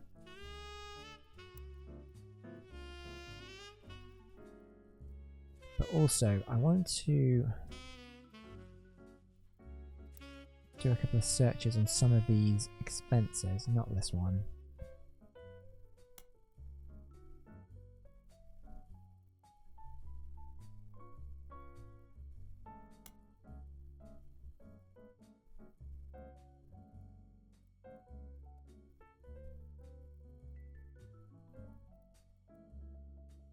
Involved was hired for a special category that was only used to fund. Yeah, so that's obviously because of his going off to foreign countries. A lot. And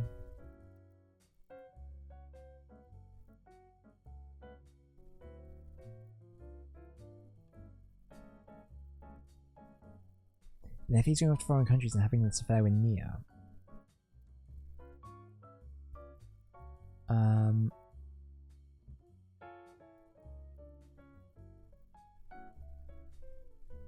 would he be having an affair with one of them around this time? Would that be the next one?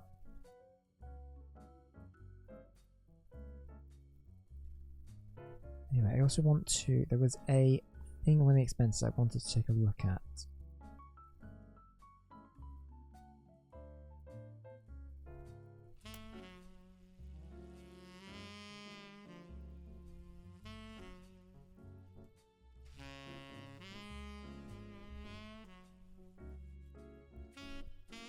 Right at the bottom.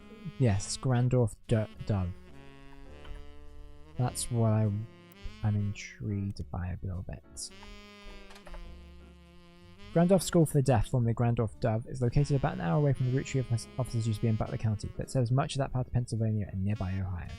According to the website, it was formerly named Grandorf Dove in 1923 because Grandorf was the last name of the founder and Dorf is a Danish word for deaf.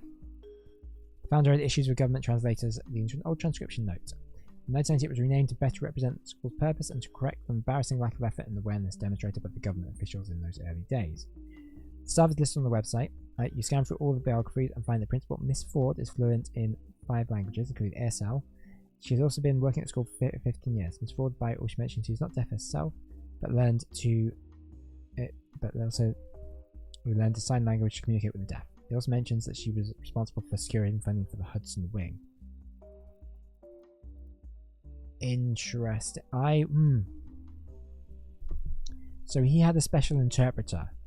There was a... who I believe was that...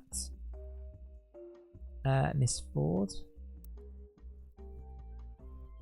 No, that's not what we want. Susan Ford, yep. So... clearly...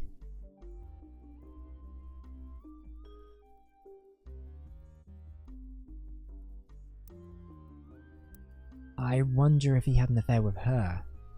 Because she has named a wing after him. I mean, obviously they donated money to it. And I wonder if that's why.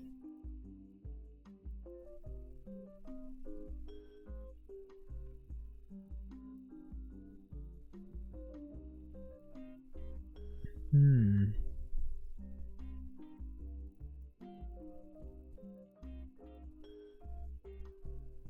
gonna do a search for her. Damn. Okay.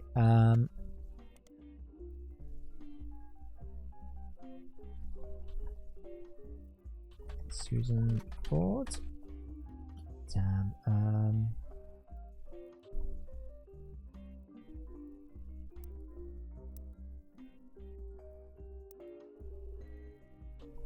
Grandorf Dove.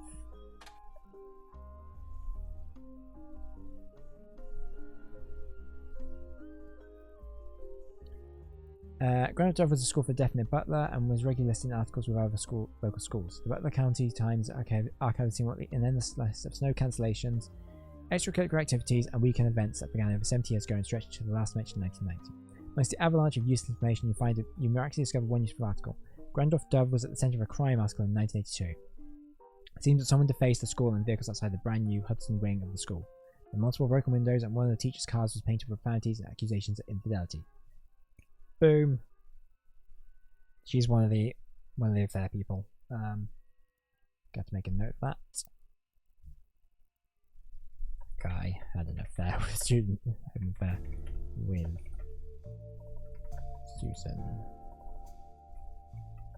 Ford.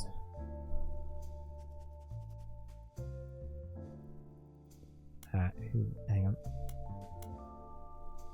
Who was his interpreter, then principal at Grandorf Dove.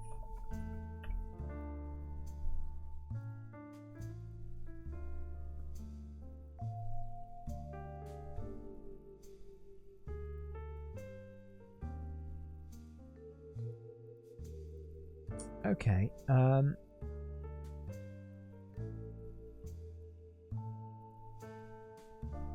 probably should have read the rest of this, right? A few weeks later, a follow-up article provides more details.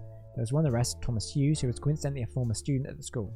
Apparently the destruction came weeks after he married the school's newest teacher, Miss Hughes. She was not a teacher when he went. He graduated a few years earlier. According to the report's investigation into police reports, trials, and training orders, Mr. Hughes was convinced that he was not the father of Miss Hughes' current pregnancy. He was released on bail, and the school had agreed not to press criminal charges after an agreement was made to pay for damages and for the couple to begin their divorce proceedings. It seems Thomas Hughes, Miss Hughes, and Hudson Wing have all avoided appearances in the Butler County Times. Okay, so maybe I'm wrong. Am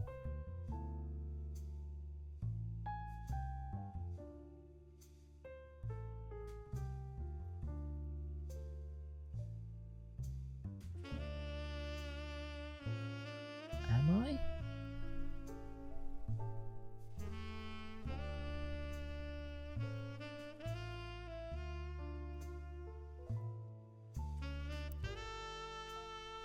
Do we have a Hughes on the...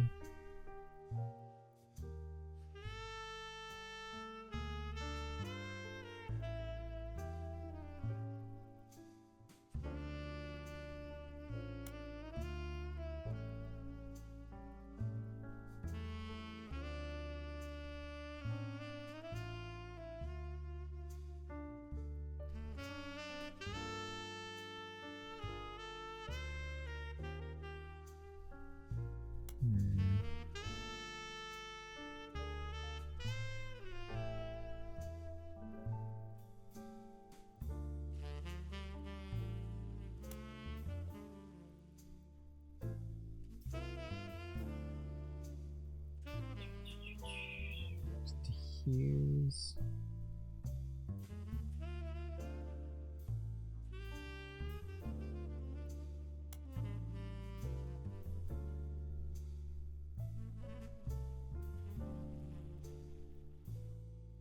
Unless Susan is...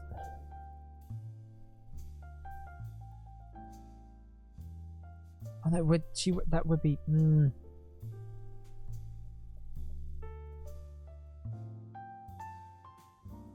She could have married and then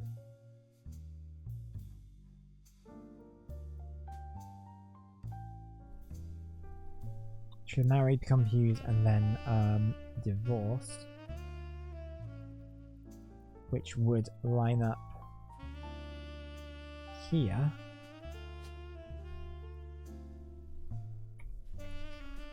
So Susan Ford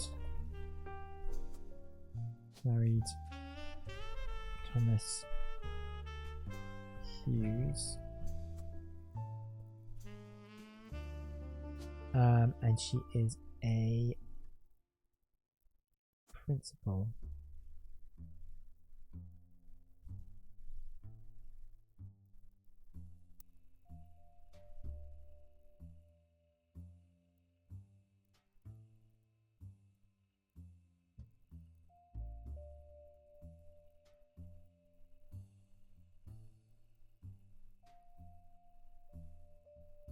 I'm going to search for the Hudson Wing, see if there's anything in here, like a photo of it being opened, possibly. Hudson was expansion of the Grandorf Dove, built in 1982. It is a separate, much smaller building, half a block from the main campus, and operates as a small independent school that offers free ASL courses for the family members, friends, and caretakers of deaf children. According to the history site, they got the name after the president of the Roottree company generously donated $250,000 for the construction of the building. Yeah, I think we probably figured that out. Pretty clear. There's also a very vague history section you can somewhat fill in with details from other information you've seen about the school. It seems the donation came at the insistence of an employee of Roottree at the time. He even mentioned that she learned ASL from the main school, before Hudson even existed, to surprise her future husband, who was deaf. After realising how useful a service like this could be to non-deaf people that wish to better serve those with hearing issues, she convinced the Roottree management to invest in the school. Hudson Wing opened, she became the first teacher at the new campus. First it only operated on weekends, but since then it has added afternoon classes to some weekdays. Okay. So yeah, I think that sort of confirms that's Susan Ford. I've just seen a photo, that's the thing. I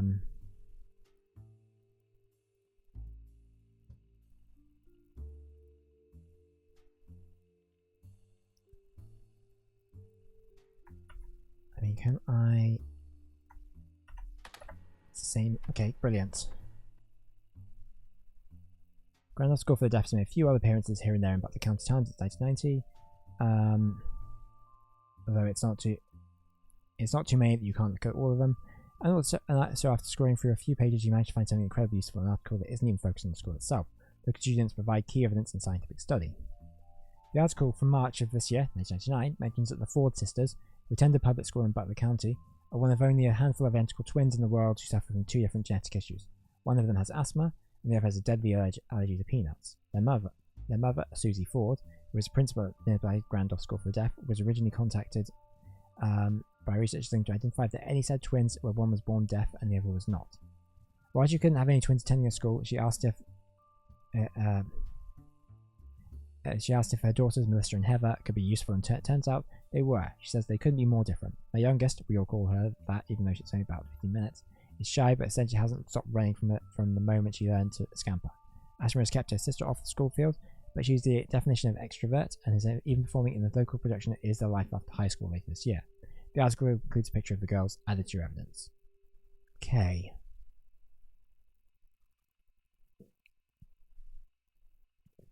Thing is though,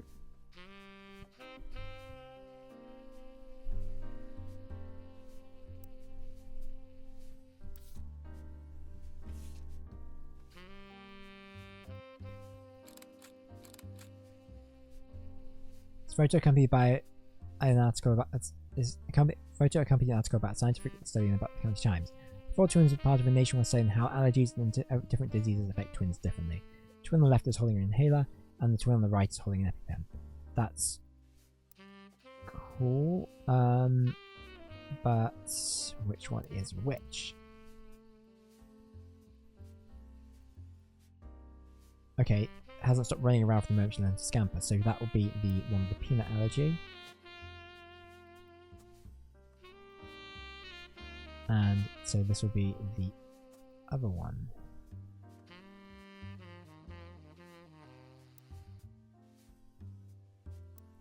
Now that's from this year. They're both high school students.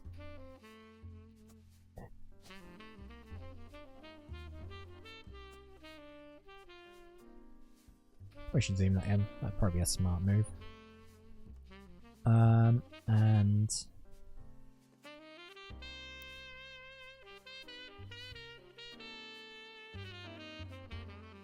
Melissa and Heather.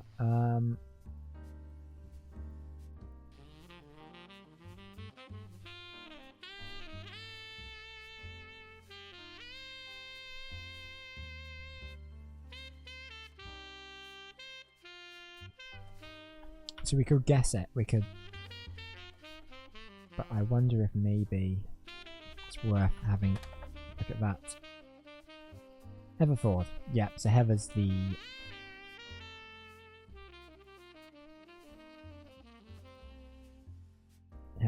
older one.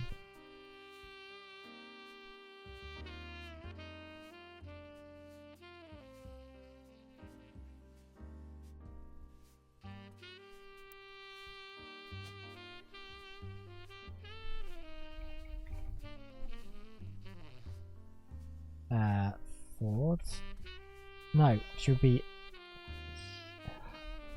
Would she be Heather Hughes?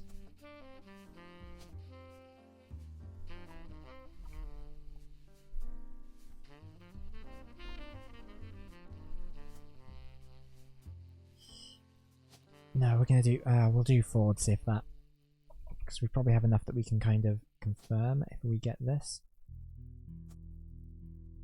Apparently not.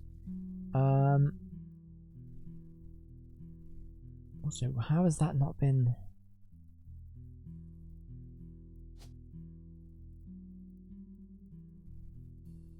I don't...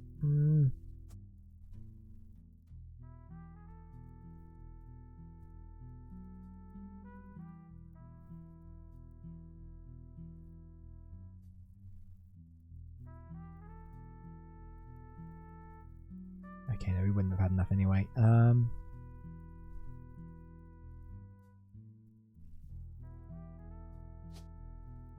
I reckon they probably would be a Hughes.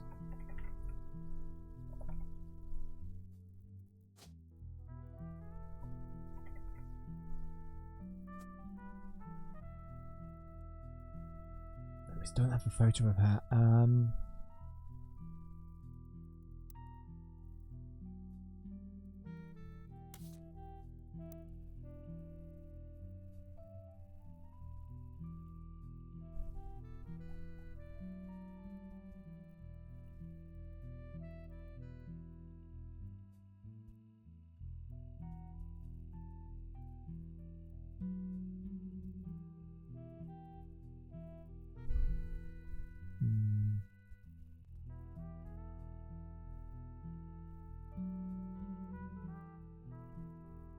Just make sure I've got that right. Yeah.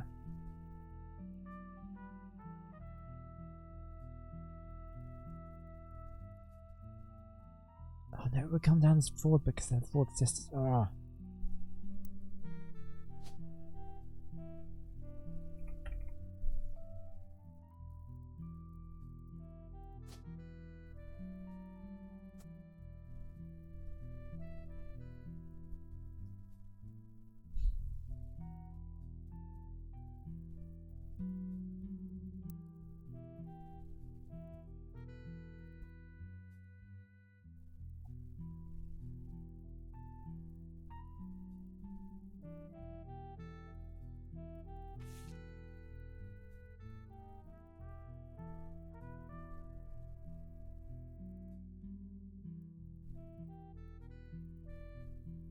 She got moved to office staff after her interpretation job was over.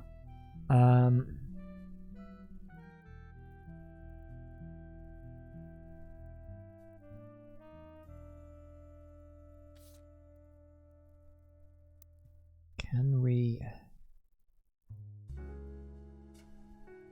It's gotta be...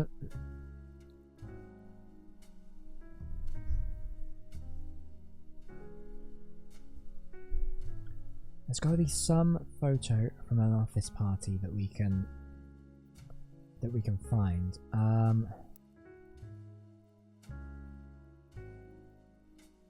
don't know why.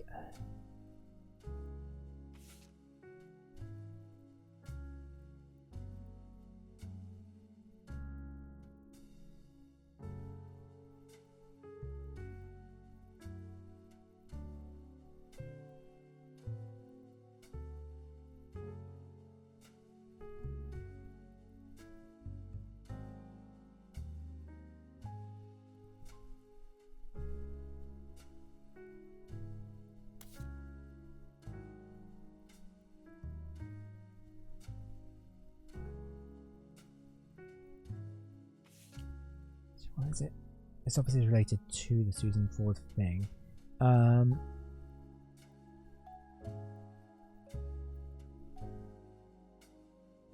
Maybe there's something in the Butler County Times.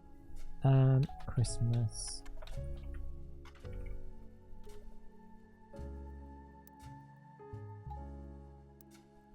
Tree bash. Okay.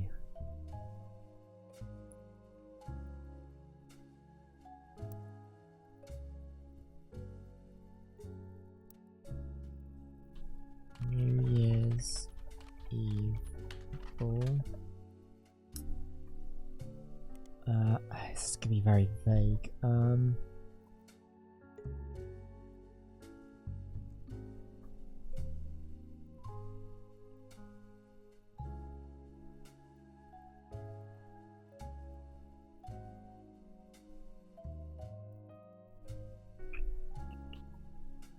Because, like, just googling Roottrees bash is gonna be on the internet is not gonna come up with anything.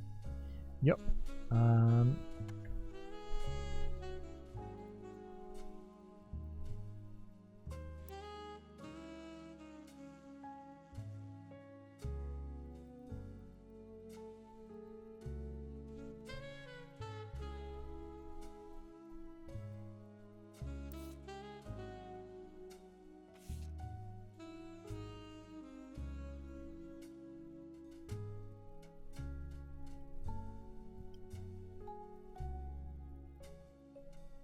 Okay, so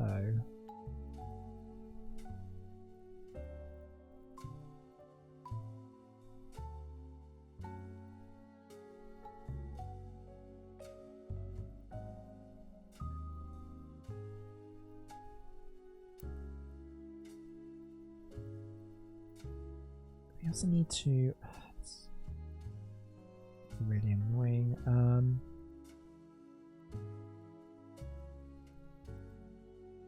Oh wait, no, they never married.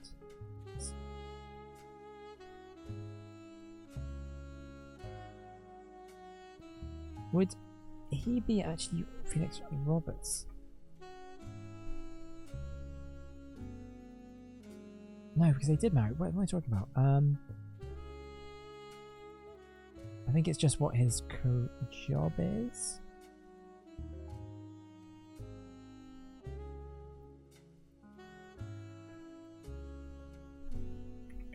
That's what's. So he's a musician, which.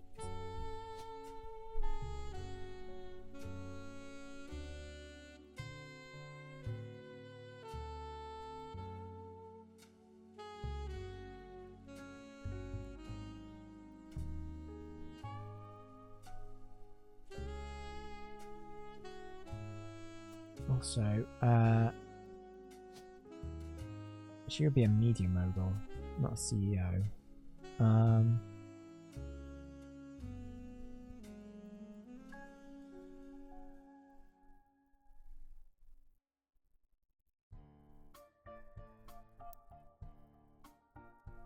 Just right. How can we?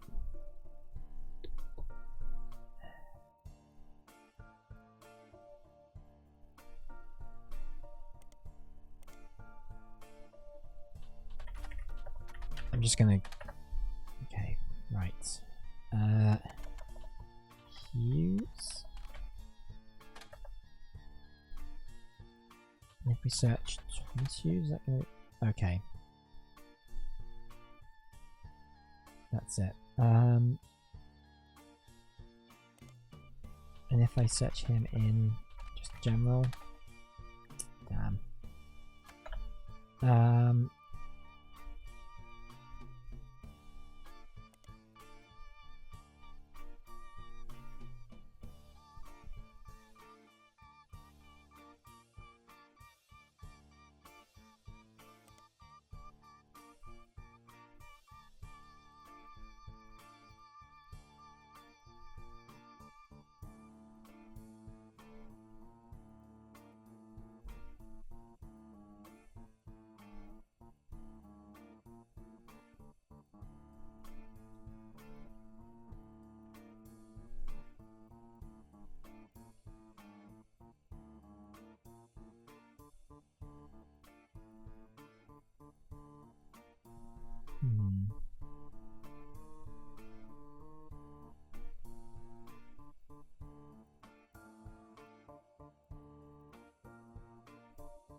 Okay, so presumably he's having an affair with Susan Ford until he dies, basically.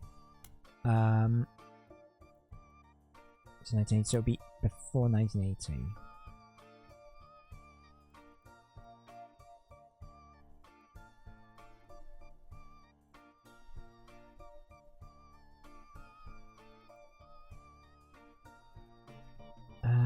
Presidential office refurbishment? Can we... Is that something we can look up?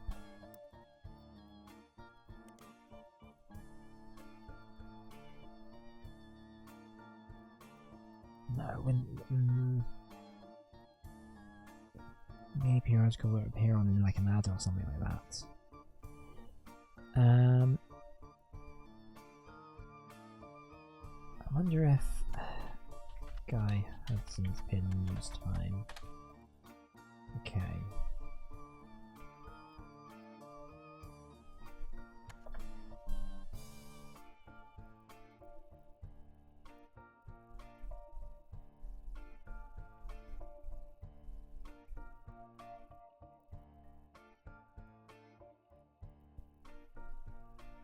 I know this is what we have already.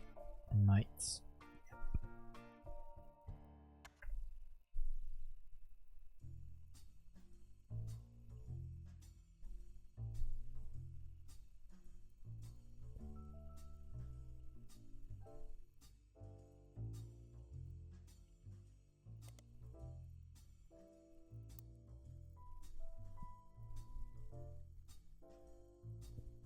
So he has the affair around 1970, not that affair in 1979, so it'll be the one before then. So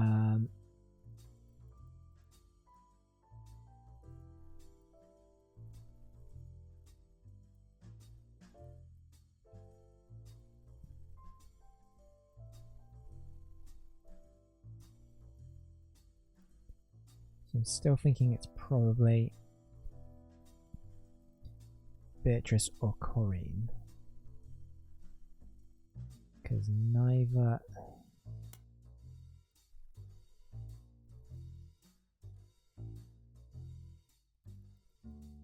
I mean, it's someone who doesn't marry based on this.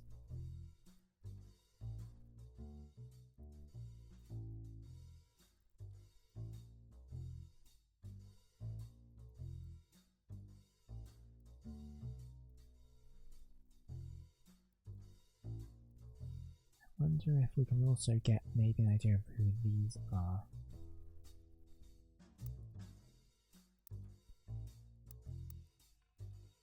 Like if we Google Christine by maiden name, maybe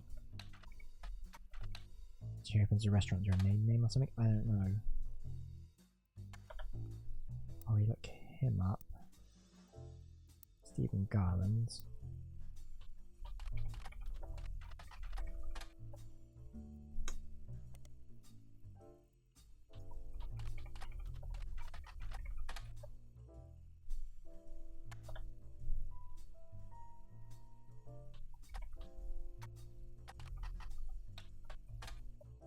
Damn.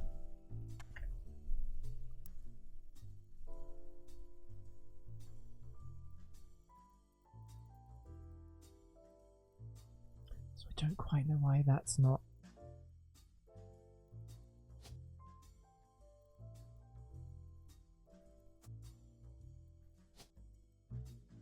Because that's like obviously his name.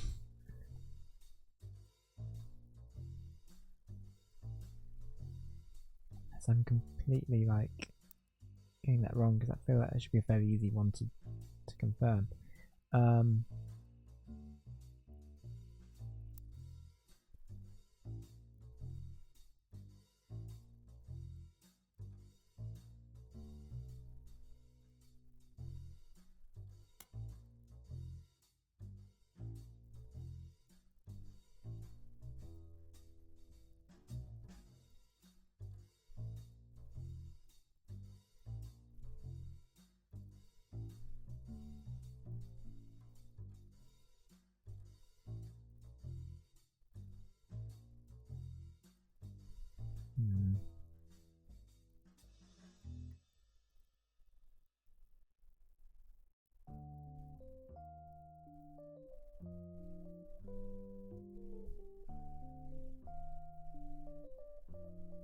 There's something here though.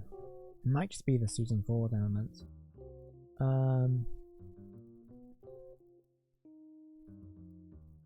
Most handpicked. Not actually most handpicked by Guy Hudson. Let go. So it's probably. It still could be one of these three though.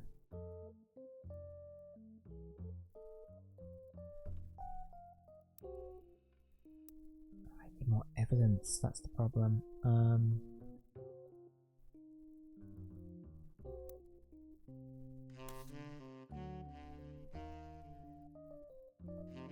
There's still something about the 5 Ps.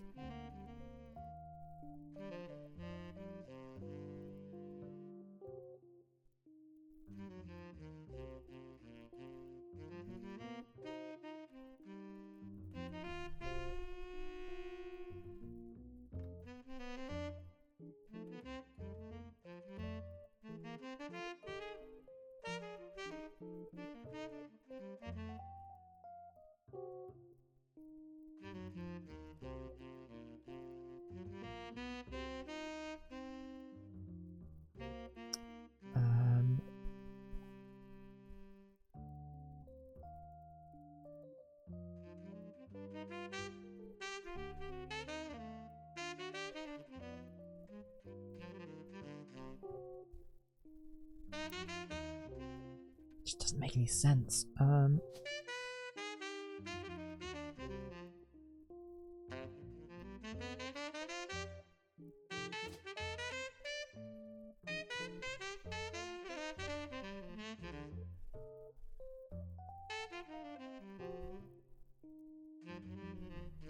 guess, could you say artist? I don't know. Not really. I guess you have to, alright, say the musician.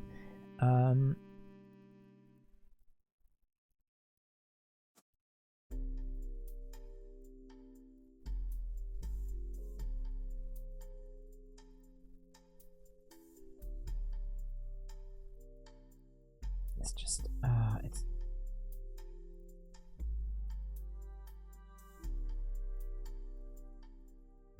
And now we're missing something of all of these, and it's like...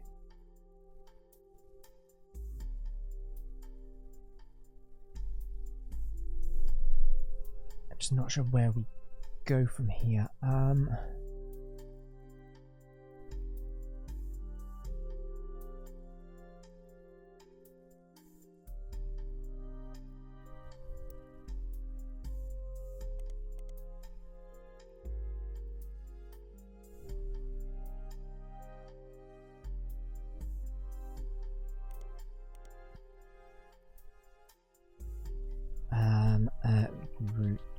just gonna Google Roottree. Yeah, that makes sense. Roottree party.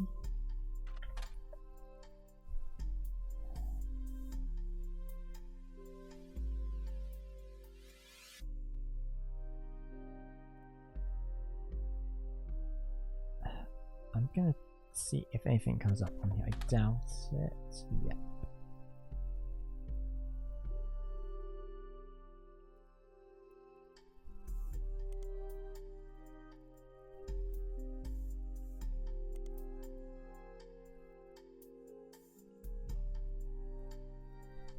What if I search for 5 Ps in here?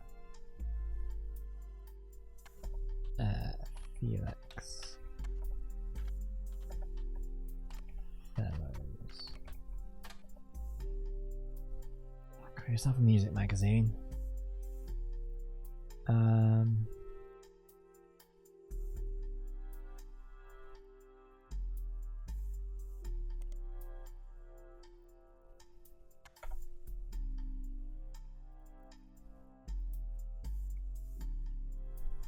I have searched this recently, right?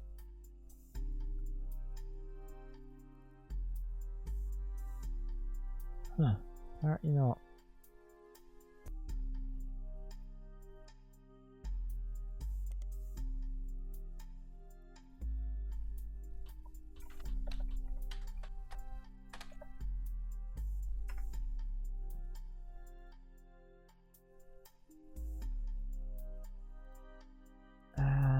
Yeah, so that's nothing new, and that's base slots. That was on the original. I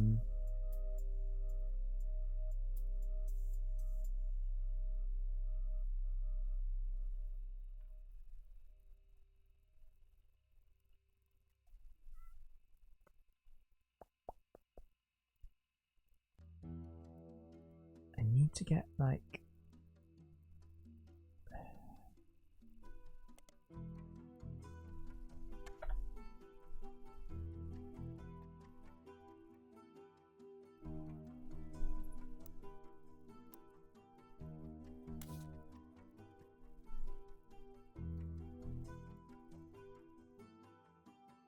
I need more photos, that's the thing.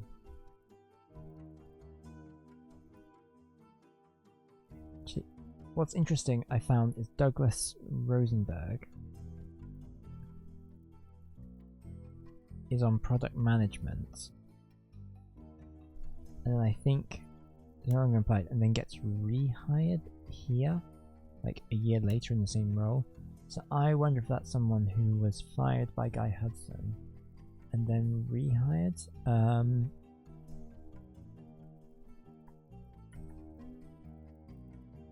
Because obviously he probably fired them.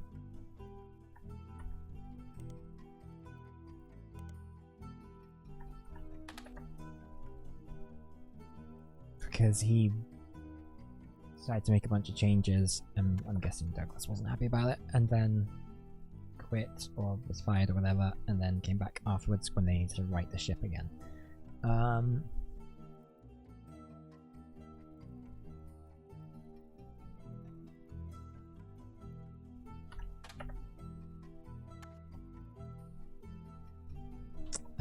What if I Zach?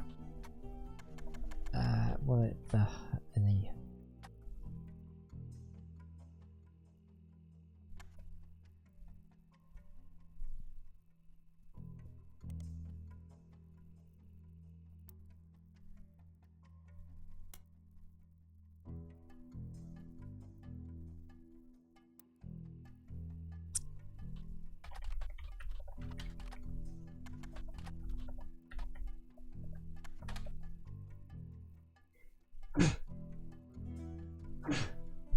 Ugh, I'm very sneezy today. It's really weird. Maybe coming down with something.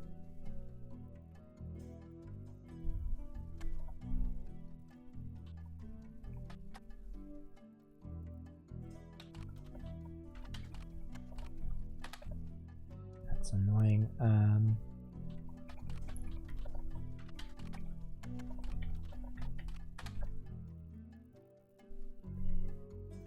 Red died suddenly.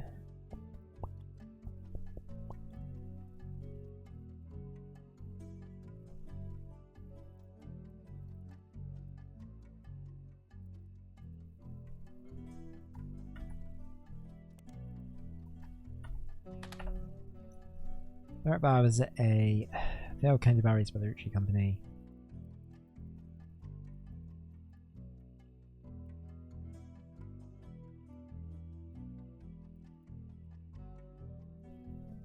Launched a great fan for 1988 to evoke the class combination of pancakes and maple syrup. The batter name came from the fact that the recipe used creamy imitation of pancake batter as filling, and the packaging had baseball imagery. Consumers loved the taste, and the candy launched several reviews, but after less than a month on the shelf, it discovered that the filling of unopened bars began to separate and developed an off-putting texture described as powdery chunks floating in oily goop. Yeah, that does sound gross. So consistent made it the punchline of late-night jokes a week, solidifying its reputation as a failure. Of course, that's not.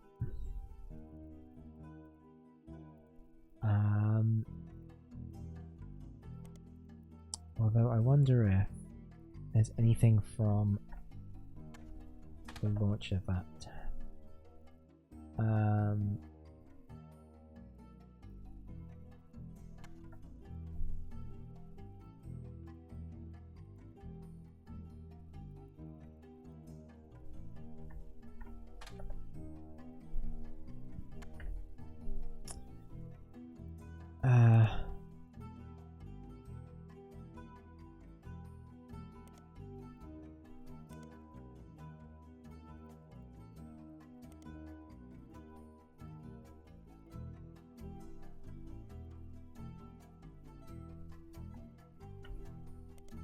gonna Google him. See if, nope.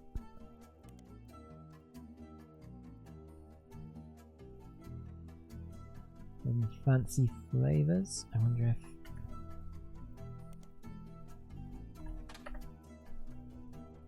Great.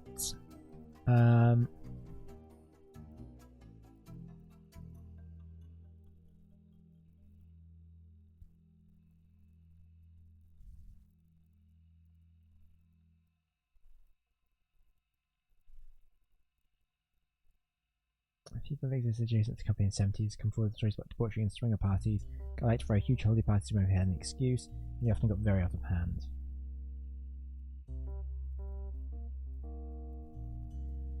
Which we knew about, but we need more evidence of that.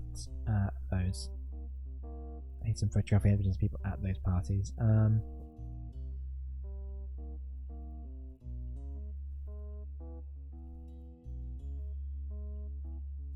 fact, led some people to expect, like, the night he died in the car crash, he was drunk or impaired in some way, but the Butler County Police have released multiple statements and ample evidence that proves decisively this was not foul play and that no party had taken place.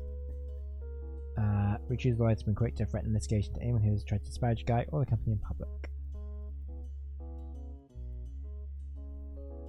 I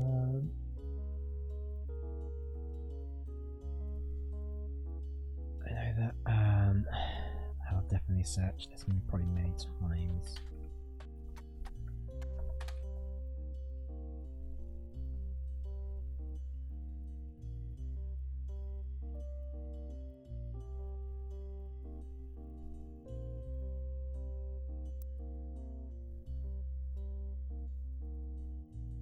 It's not recommending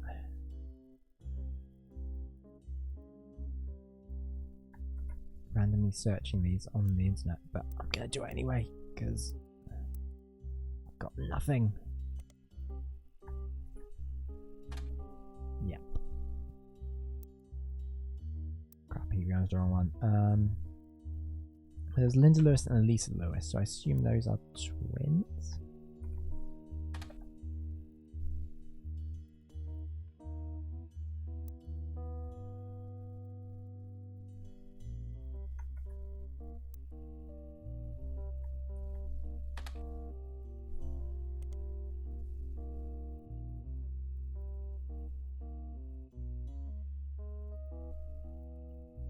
Okay, let's go back to our evidence. See what has the most.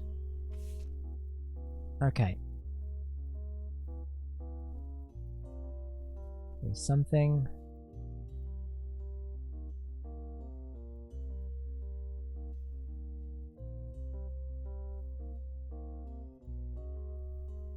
Still here. So.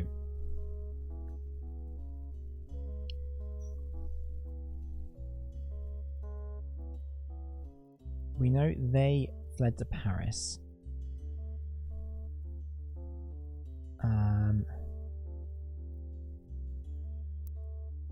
I wonder if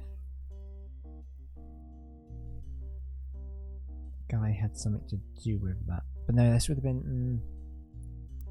If I give it a search, anything news come up about that? Because they were doing business expenses to Paris. But yeah, that's this. No, this wouldn't make sense. Timings don't work out because that'd be 10 years after Guy's death.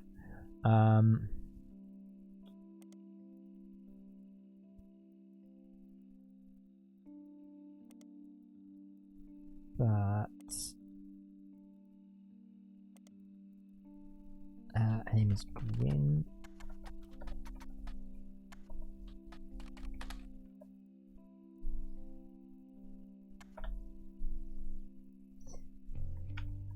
Of two ends, isn't it?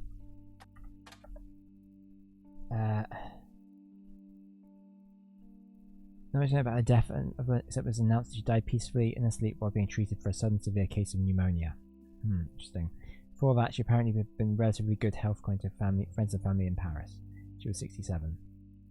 Okay. 3 weeks ago, so that was 1999.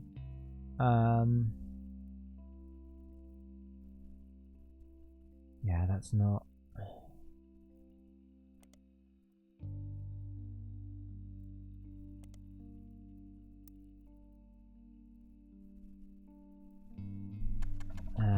do another search on here for Susan Ford. Shit. I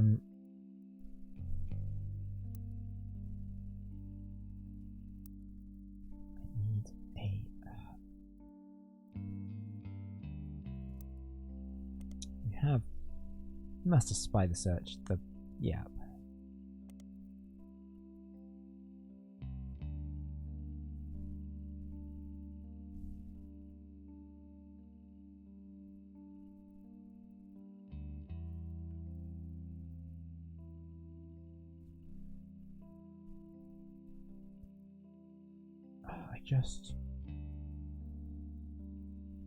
I think if I had some documentation on Guy Hudson going to Brazil, that would like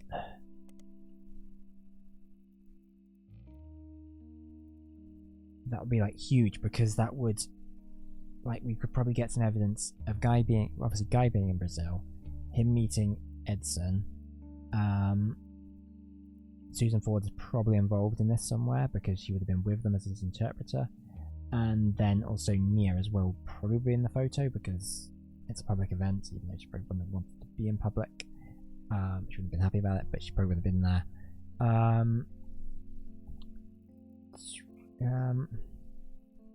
It's just getting there and finding the connection.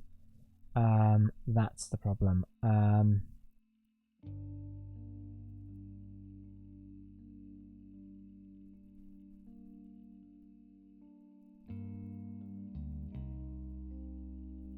So what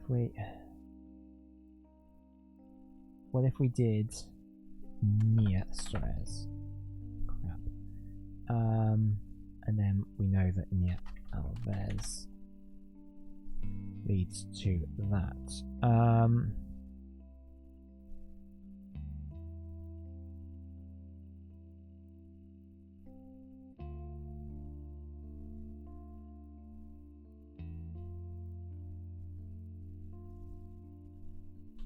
And then Edson, I've searched already, but I just need to.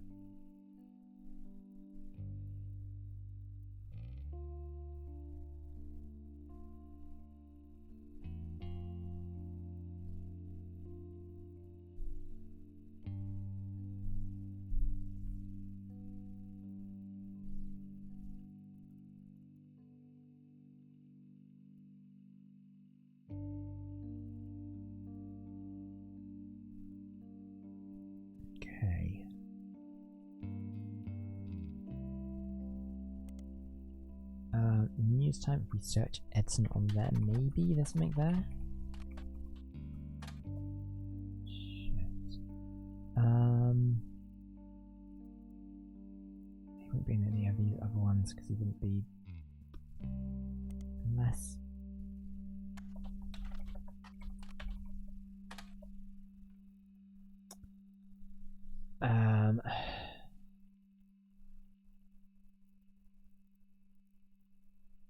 I did read this already earlier today.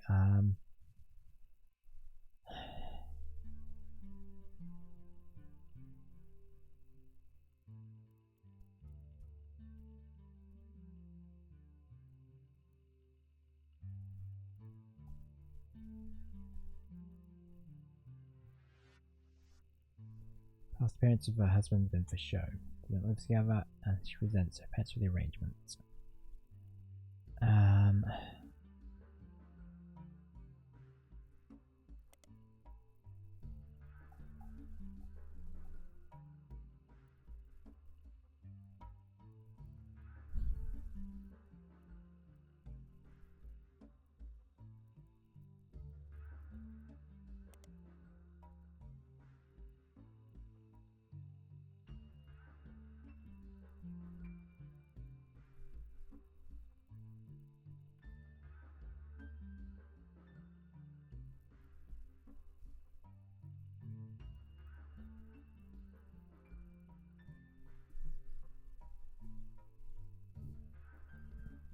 And there was a whole thing in the. I remember reading last time about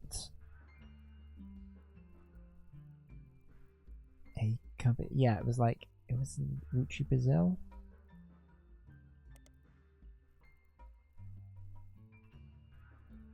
Roottree Everywhere initiative beginning in 1979.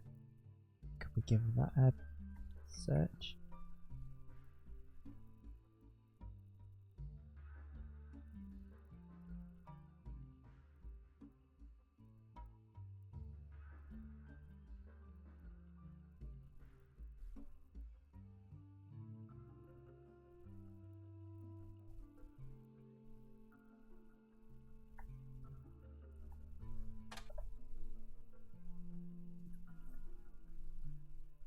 Roottree Everywhere's expansion in the late 1970s coincided with other large changes in the company and mixed success. As far as you can tell, different companies related to it were all formed in very different and sometimes haphazard ways.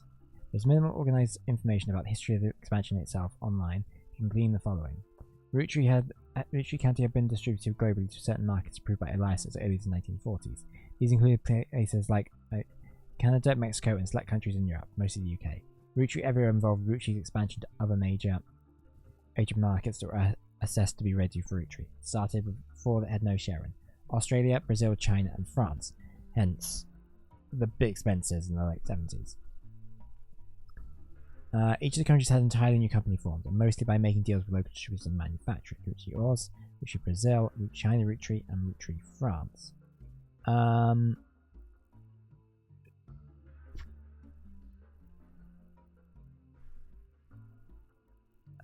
I suspect some of these are going to be. These are all going to mostly be dead ends. I'm going to do a search those just to be safe.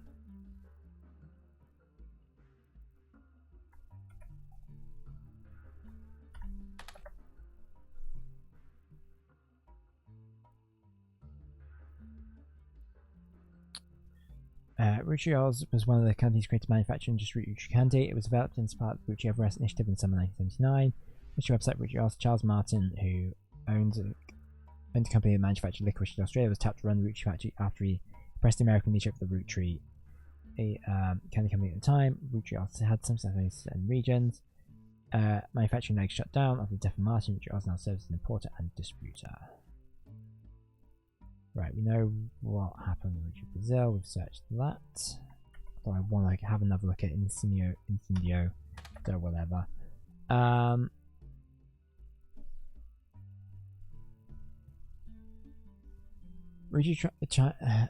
China Roottree was one of the companies created to manufacture Roottree candy. It was developed as part of the Roottree Everywhere initiative in 1979. It's led to new shootings for American companies, and Roottree company decided to pounce. Lang Hongbo, who is said to personally win over the Roottree family, was the owner of multiple textile factories, did not wish to import the ingredients and built a special factory factories to manufacture candy in China. So instead, they made a deal to import bulk unpackaged Roottree candy and label it not only for China but additional markets. Hongbo, who was already in his mid-50s when the deal happened, only had daughters, and his brother Lang Honghu took control upon his death in 1986. After Honghu died in 1992, it passed to the oldest child from the next generation, Lang Jinyu. So that seemed like that was fairly operational. So I wonder if we search him, I wonder if we can get another photo of Guy and possibly Susan. Come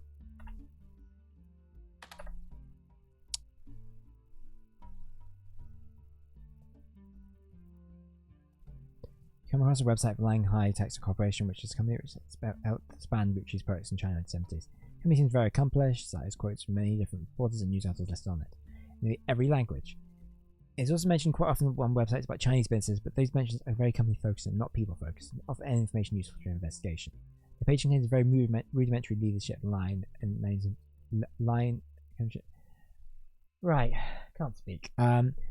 Very leadership timeline with names that prove if the company has been in the Lang family for a long time. Looks like another family tree. It goes back at least 250 years to some form or another. During the period in which they began the Roottree deal, Lang Hongbo, in China the family name comes first, so Lang is his last name, was the CEO. He died before the internet was widespread, so there's not much out there of the name on his website. His younger brother Lang Honghu is featured on the company section directly following him. Seems to be the only mention of the man. The current CEO is a woman listed as Jin Yu. The site doesn't list her last name, although she does appear in the family tree belong Hongbo. Lang Tai has a few American logos on the page. One is the Roottree logo, the other is Tranquilt, the other is Piece of Asia. I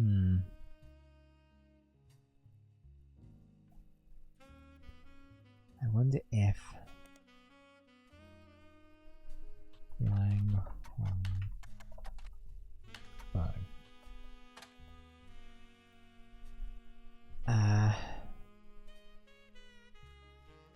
Until I was mentioned Business Watch fairly often in the last 20 years or so. Well, articles about the rise of Chinese companies. Fortunately, this makes such results not very helpful. When you sort to find those articles, however, one of the earliest mentions from October 79 stands out as unusual because it doesn't involve Lang Tai's business. The article mentions the new, at the time, medical industry. In vitro fertilization was brand new, barely a year old, and at the first IVF birth in 1978, seemed the industry began to grow. And a featured article about different companies all over the world and the cost they could charge for their services was a Business Watch. Particularly a few cases of high-profile customers willing to pay a premium. Apparently, at the time, the CEO of Lang Tai was Lang Hongbo, and his younger daughter Lang Jinyao, and her husband could not have children. So, in an attempt to create a suitable heir, he paid Shi Jeans to have their child implanted in his older daughter, who was unmarried. The cost for this was apparently 380,000 yuan, or just over 100,000 USD. That's it's interesting, because why would this be here? Like,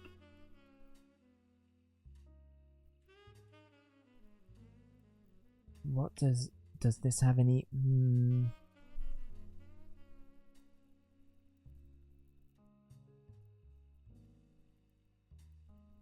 does it have any relevance?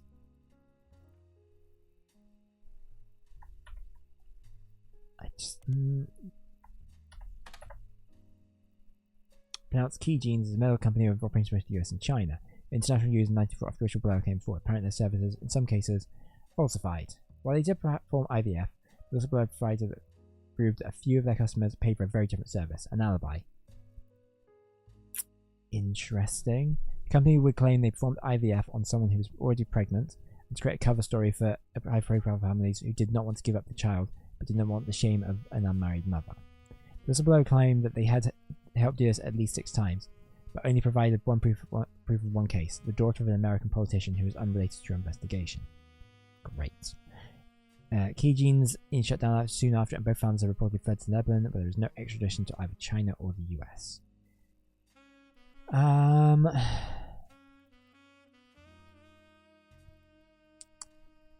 Okay, that's gonna be a red herring.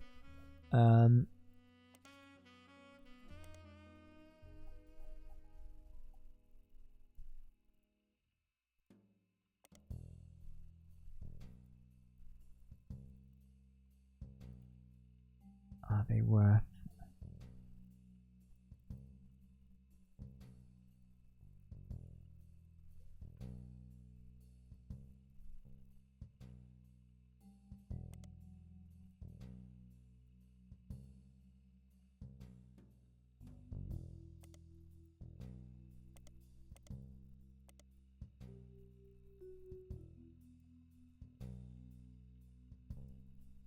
I wonder.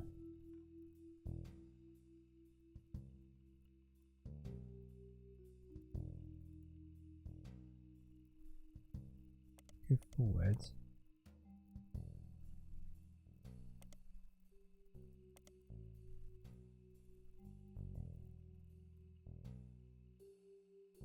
Lang Jinyao is the current CEO. Got that right.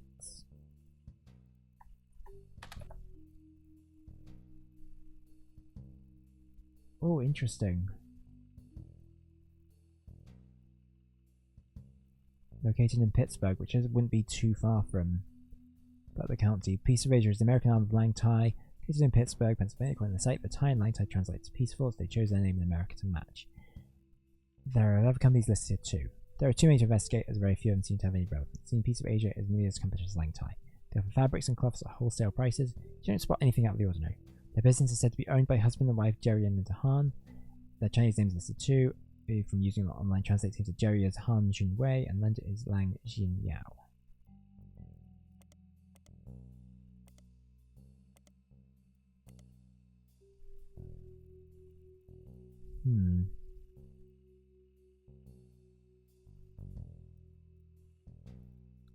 She's the current CEO. Right, let's look at Roottree France. Interesting.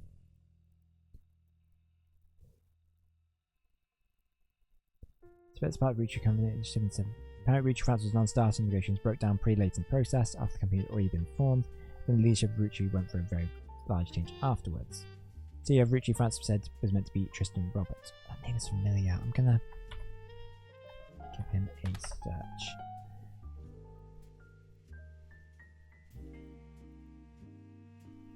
Okay. Just skimmed the bit, and this is just going to be quite interesting to read. Tristan Robert is a businessman who at one time was in negotiations to take over Roottree France.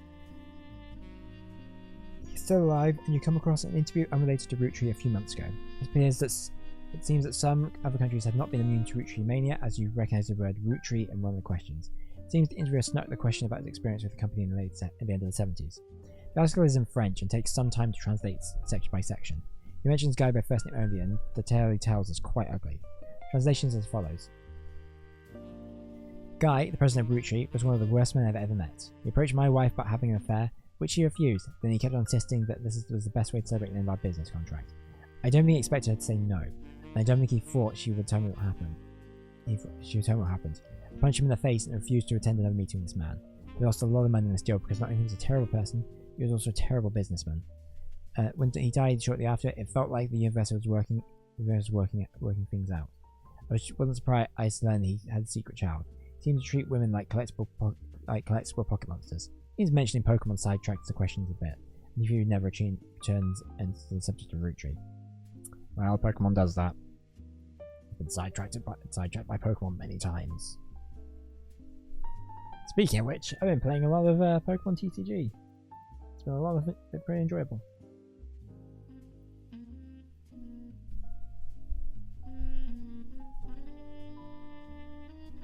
So I've been playing a lot of it. I mean, I've been like regularly checking when it updates, and I've nearly finished the current collection.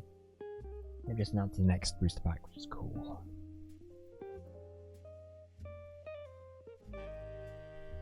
Actually, I haven't checked it today. It's weird. The notifications for it are really strange because, like, I should move my camera over here because I'm looking at my phone because I'm very, very professional. Like, sometimes I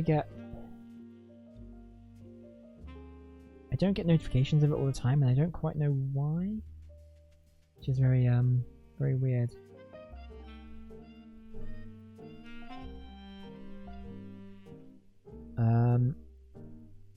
Anyway, yeah, that's helpful to some extent because it confirms Guy being a bit of a shitheel, which I was gonna say we knew. We didn't really, but him being a terrible businessman, kind of makes sense. Wasn't surprised to learn he had a secret child. Okay, so that's obviously a 90s perspective. So that's the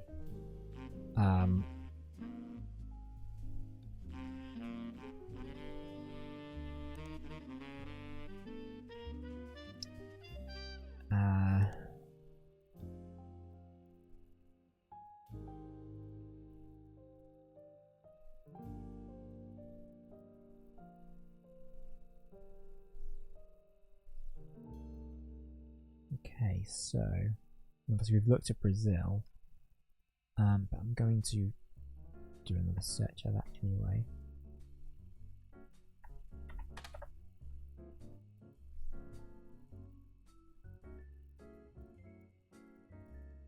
And we did look at this, but I wonder if we can maybe... Rootrees visited Brazil around Christmas to manage to break ground on the project. So I really want some evidence, some like photographic evidence of that.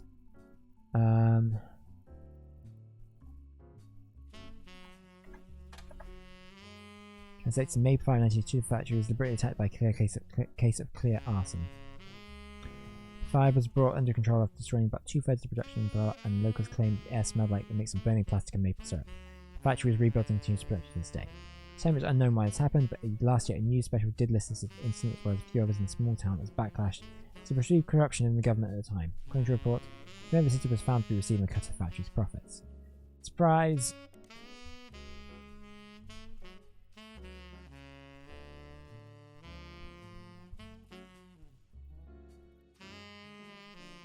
And we did look at this a minute ago.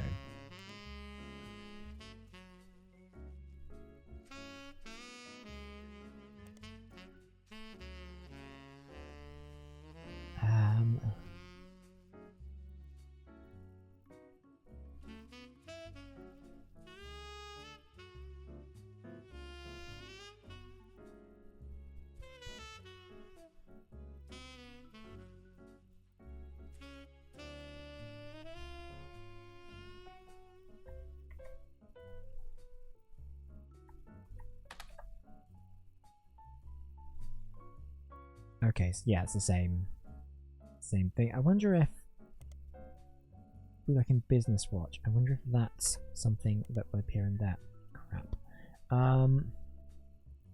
Maybe in Butler County. I mean, it's not local news, but sometimes you get stuff in local papers about international news if it's relevant to like something from that area.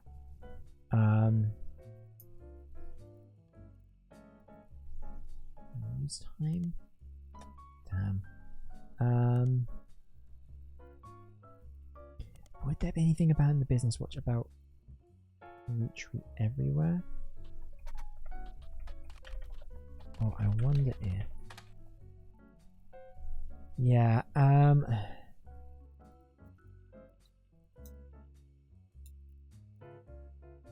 Investment advertising deals related to research they're part of.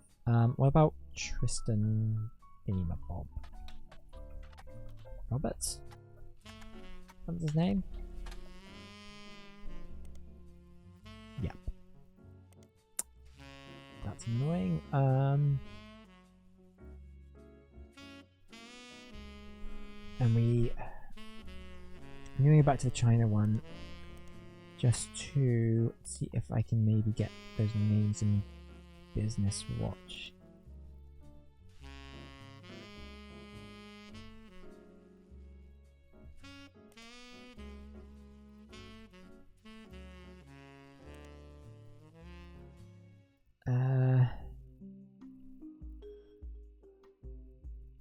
Lang Hon Yu.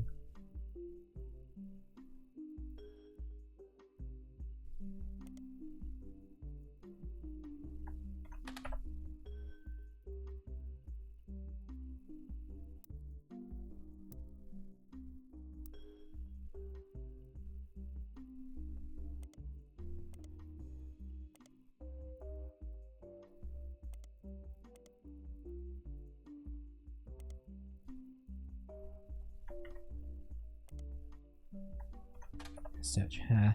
We mentioned briefly last about in vitro fertilizers from 1979.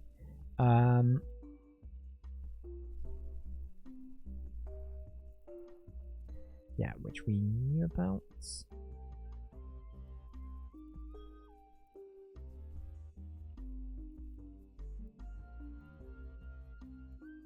Do we know the name of the older daughter?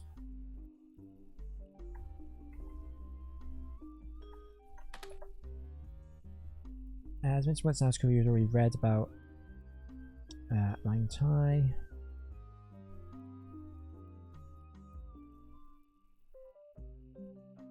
Well, it's got spells like huge controversy. Yeah, so we know about the whistleblower already.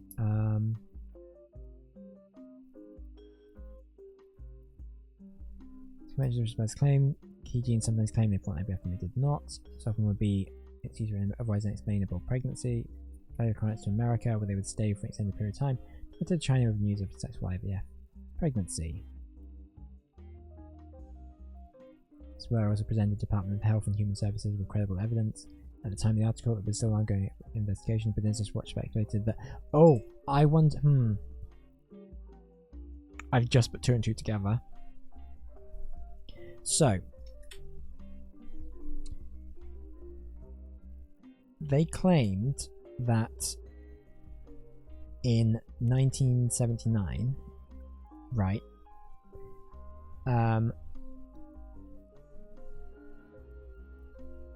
Key genes had a child implanted in, quote unquote, implanted to his older daughter who was unmarried. I wonder if that guy had an affair with the older daughter of Lang Hongbo, and then they paid Key Genes to fly her to America, where she supposedly, quote unquote, had the IVF treatment, and then so their daughter,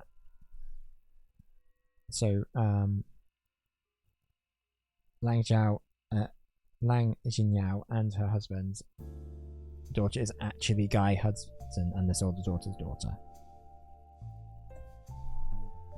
Because then that would also make sense here, I think.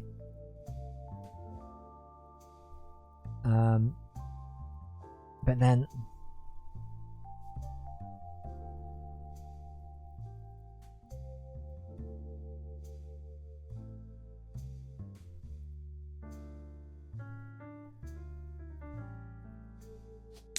is there any... I'm just gonna have a look.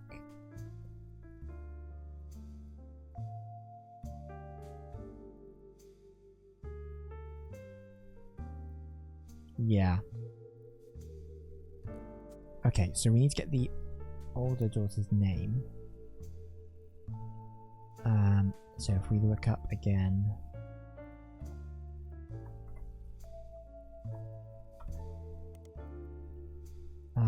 blah blah blah.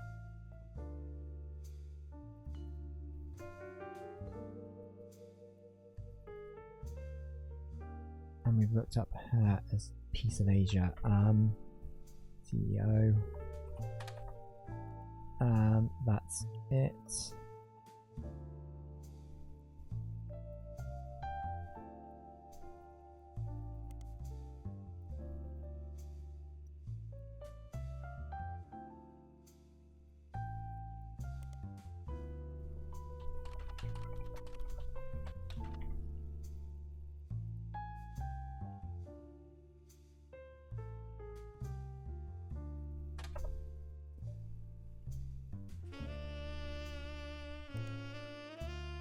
Piece of Asia has its county in Butler County. It is listed occasionally under many different contexts as many local businesses are. Nothing seems important except the first mention from 1981. The newspaper chronicles that Jerry Hahn had travelled from China to open the company, which is connected to a much larger company overseas called Lang Tai, which has some connections to Roottree. It's a factory, and it's not a factory, it simply imports and distributes Lang Tai's products. It was mentioned that Jerry is the son-in-law of the current leader of Lang Tai. As someone close to the family who learned English in school, he naturally raised through the ranks as they expanded their reach in America. Though Jerry's wife Linda doesn't speak any English at all, she is currently taking classes and he is teaching her at home. He says she has always been a fast learner and hopes she will at least have conversational time. She'll at least be conversational by the time she gives birth. According to the article, this is not the first time they're in Butler. They visited in the late 70s with the rest of the leadership when trying to co-court the Roottrees. It seems the trip wasn't covered by the newspaper. Okay, so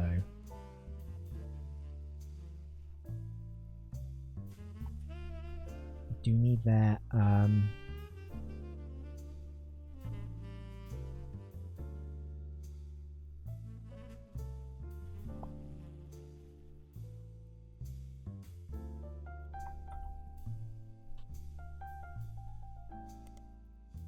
okay, that's the same thing.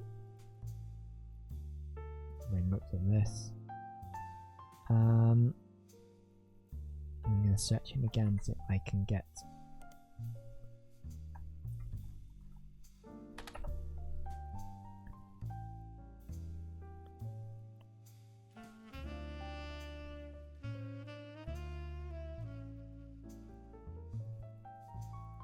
younger brother. It's Jinyu. It's the last name.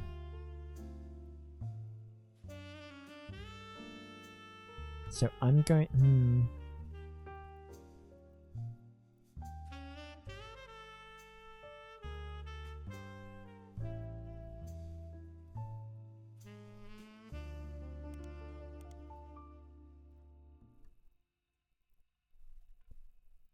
Okay, so I think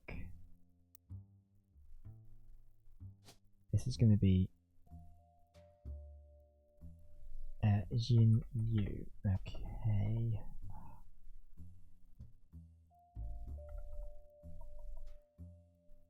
Oh no, because I'm looking into. No, and I want Lang, not Yang. I'm really stupid.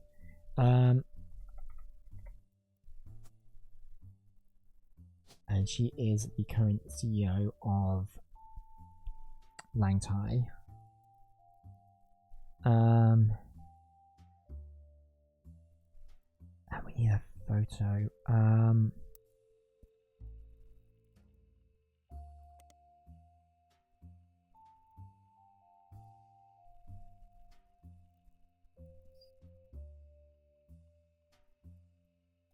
So,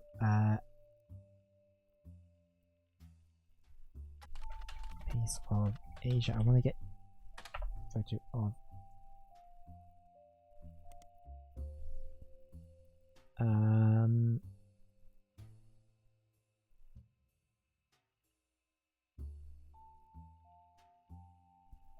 Jerry Han. I want to look him up.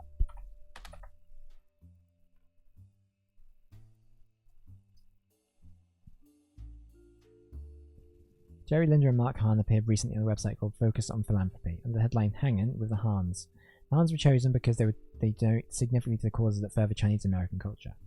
Jerry and Linda were born in China and fell in love during college. Linda's father led a huge company, this article never names it, but we know that's the Lang Tai company. After expanding to the US, Linda's father approved their marriage, so long as Jerry took over the US portion of the business. Linda jokes the entire situation is something like something, you know, out of the Alanis Morissette song. How ironic it all ended up. Wait, is Mark... So Mark could be the son, right? I was absolutely terrified to move to the United States. My big sister was desperately in love with the idea. She was having this Butch Cassidy poster on the wall. Was obsessed with Robert Redford, which is why, because Guy Hudson kind of has a Robert Redford vibe from the photos, so that would explain why she was attracted to him.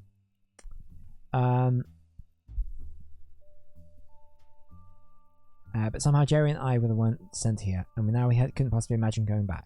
When we had Mark, we never even considered giving him the traditional name. Meanwhile, my sister stayed in China and thrived there. She doesn't even like visiting the US anymore. My kids are the complete opposite though. Mark couldn't wait to travel to the US now. Wait to travel abroad as soon as he's older than us. Sorry, I'm going to start again. Kids are completely opposite though. Mark couldn't wait to travel abroad as soon as he was old enough. He's actually in business school in China now, working with my sister.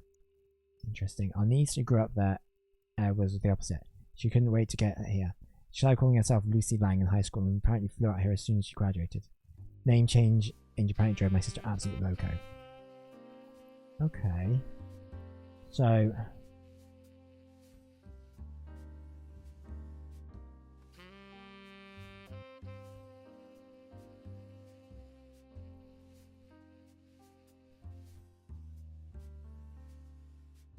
So Mark's a bit of a red... I don't know, because... Yeah, that would be... Yeah, it would be her. I was thinking it was Mark.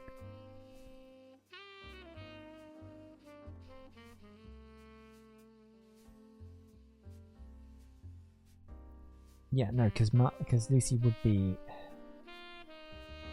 the...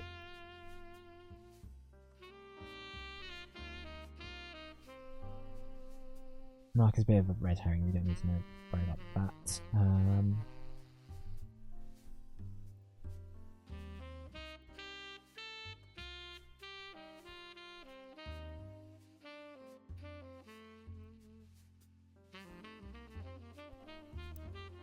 But we know that's a Lang, and it's Lucy of a Mike. She is a college student.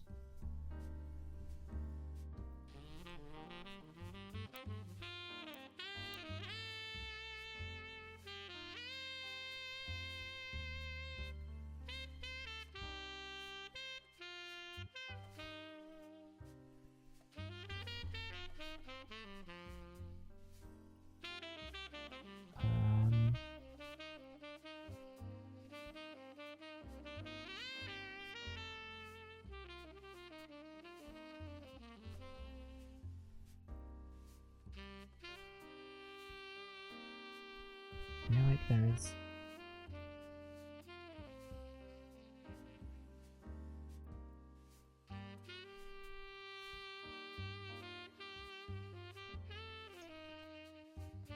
I wonder if search Mark Hahn. Okay, it's just the same thing. And then Lucy Lang. This Lang is not exactly a common name, but it's not the most uncommon you've come across either. There are a few that come up with any searchable details. You might possibly narrow down possibilities. These things mentioned a robotics as part of Team Talent Claw. Talent Claw are one of the only teams in the US participating in a Europe-based show in the UK. Oh man. Oh, we should have Robot Wars. Oh, that rules. Maybe she went up. Maybe her robot went. Maybe Team Talent Claw went up against Hypnodisc. Hypnodisc was the coolest one.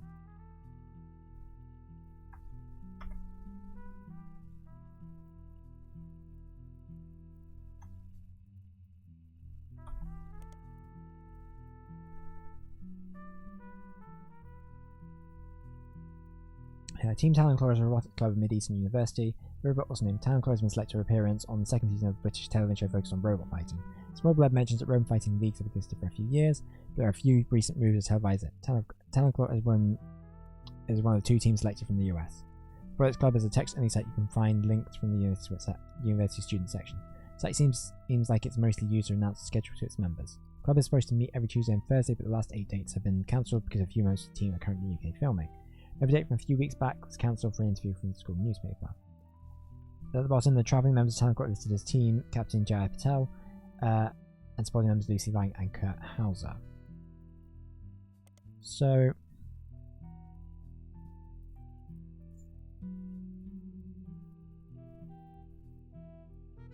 I just want to check.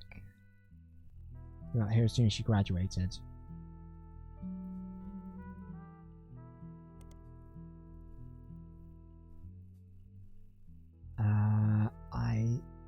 I suspect it's this one, but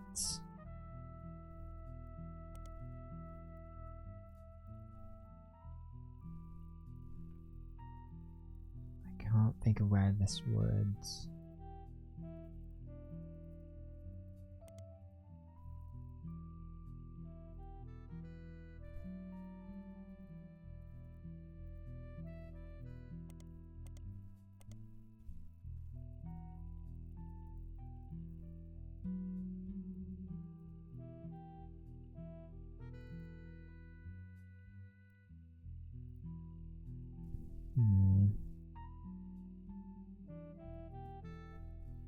Just wondering, where do we?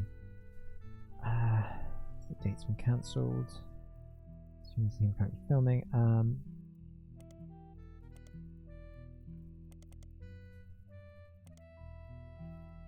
Right. Let's have a. It's very possible.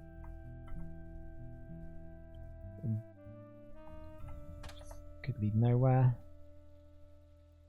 Student try this college acapella group outside Los Angeles. Lucy Lang is listed as soprano. Seems to be much else in her other than her name, and she performs as a soloist on a song Like a Wind. You were featured on a CD compilation called Baka for a cover of a popular boy band song. Doesn't seem relevant to your search. But maybe? Who knows?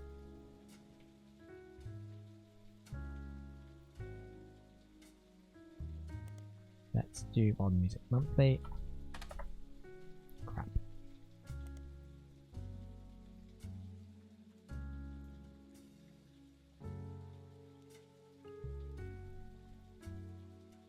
Yeah, it might.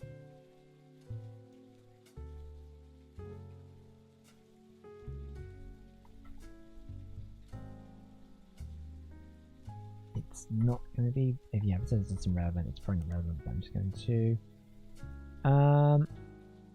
Spare relevant to the Roottrees are connected to Roottrees. Nobody's ever done a cover of a song by Jim and Dime, for example. Maybe someday. Crap.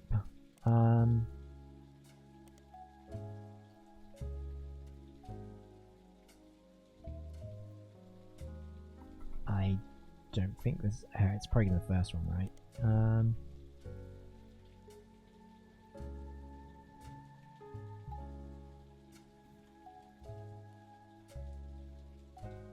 Ooh, hang on. Ranked one of the top facilitators in the world by Business Watch magazine. Huh. Go on. Lucy Lang was listed in Business Watch as I work with Corporate Synergetic Solutions Unlimited. She's in an article about consultants that corporations hire to facilitate large internal changes. Each person featured in the article has a small bio section, followed by a longer section about why they're chosen. Lucy's bio section mentions she grew up in a small Arkansas town, so it's not going to be her then. The others 4 children, she's the only second person in her family to ever have left the state. Her great parents relocated in the 1900s. She earned a degree in prestigious New York College, started as a junior associate, synergy engineer, and in the 8 years she worked her way to the company ladder. I believe the company ladder. Now at age 32, she's the youngest lead synergy engineer in the company's history. The article was one of the top facilitators in the US due to her work on a merger between 2 regional dial-up service providers. As a direct result, the new company managed to limit over 200 redundant positions and part of the merger, making it an instant success. Don't like the term over 200 redundant positions and referring to it as an instant success.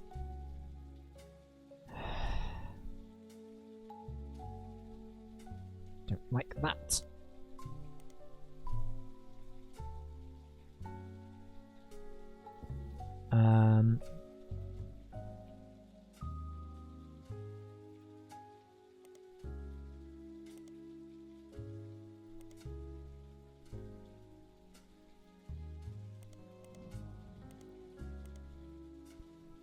So I presume it is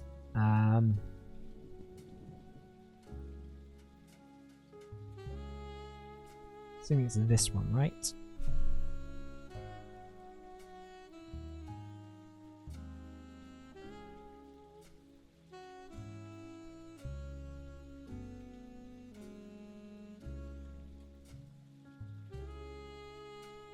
The school newspaper. Okay, I wonder if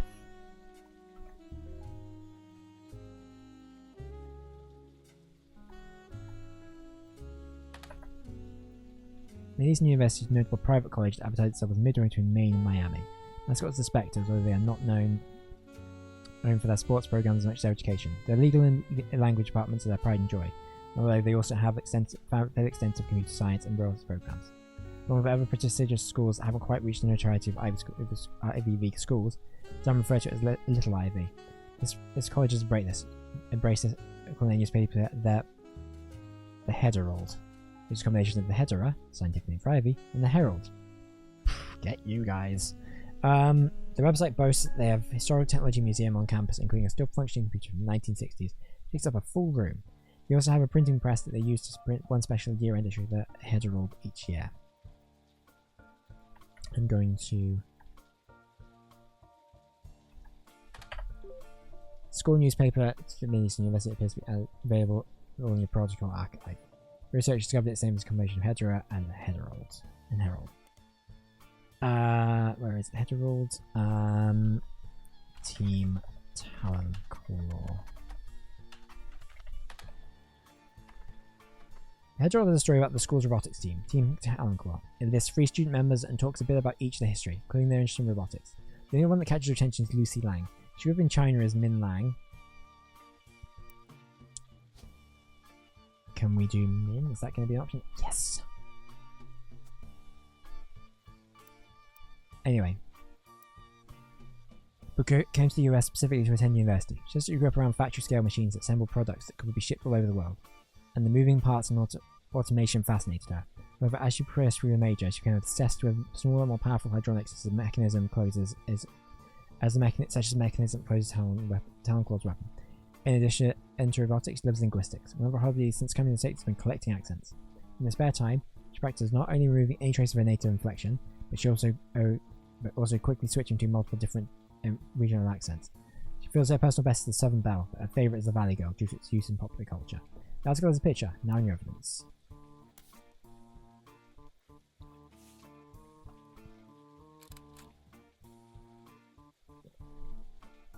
Right. That's the secret daughter.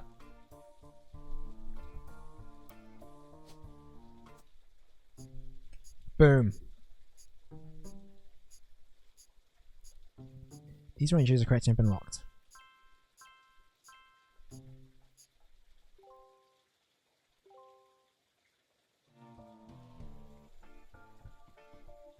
Okay. Oh, hey, Clark. Tom reached out to me finally. I think I have you to thank for that one. My family's in a bit of a rough patch. Even though the candy is selling better than ever, everyone is fighting over the trust. The majority of us want to dissolve. Yeah, I'll do that. On paper, it seems like the right decision. The arguments about what to do next are endless and heated. More than a few Roottrees are worried about losing their wealth. I don't think we deserve it more than anyone else.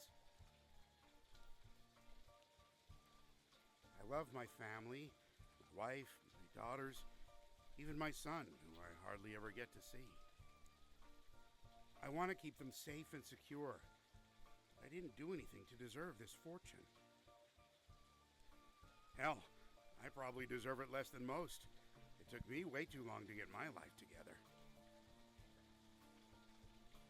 Okay, enough about me. Here's the deal. I can't stop the majority from voting one way or another. If you keep passing along potential Roottrees, I'll keep adding them to the list.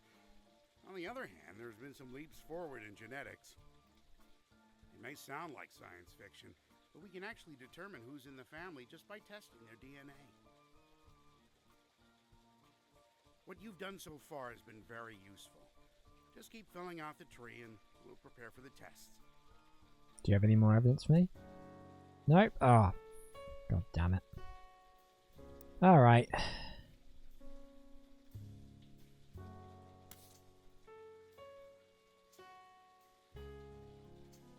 Okay, right, we're gonna have to,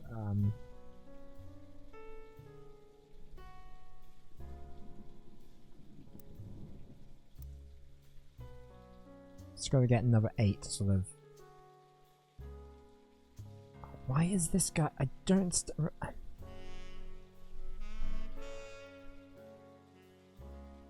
just don't understand why that's still not. That hasn't been locked. That wasn't locked in.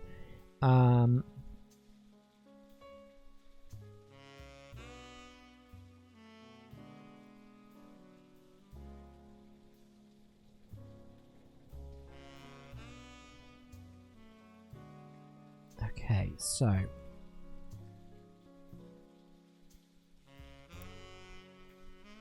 want to go back to reminders. No, that's not. I mean, obviously there's something relevant there.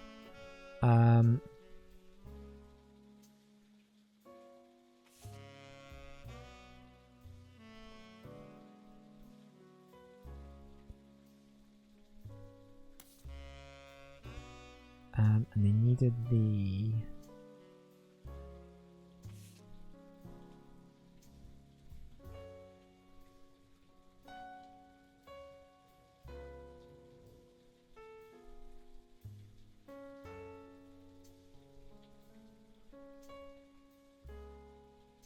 That's something we can come back to. I just want to. Supervisor's the name Elizabeth, who had a Twins Guide secretary, Quincy Elizabeth. Caterer at Royal British Restaurant. Tell us met her daughter at one of Guy's parties.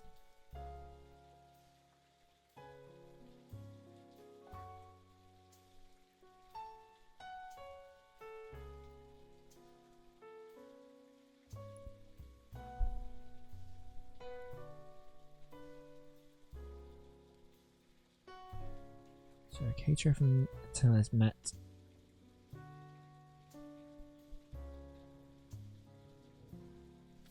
Have I said? What have I said? Yeah, we know it's a Christine, and she marries Steve.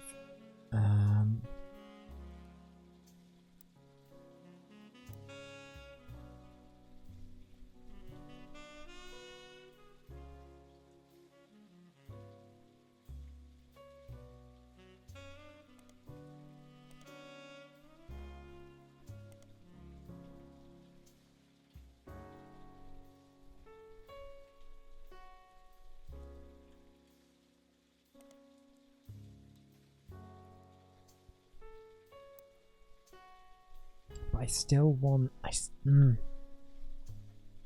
just want some more photos of this time period.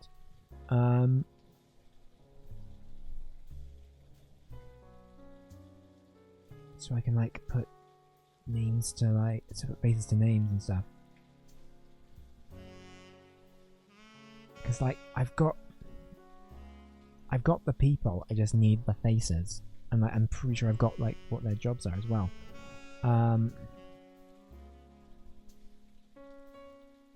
It's just how. So.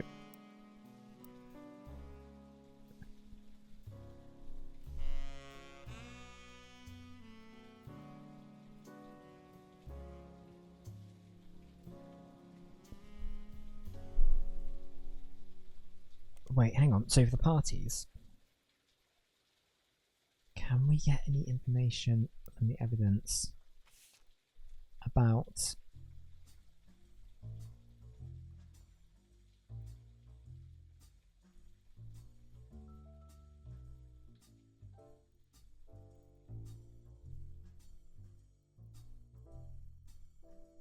like where?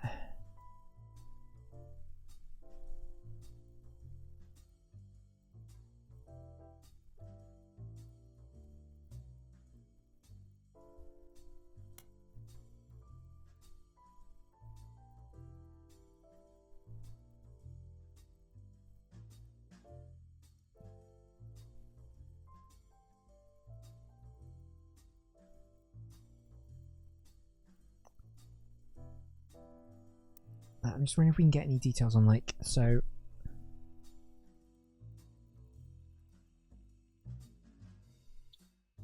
Like perhaps some of the companies or whatever that were hired for the parties, like they mentioning the caterers, who I'm assuming was Antonella, because that was what the company that Stephen Garland was associated with. But I don't know. It's feels tenuous at best.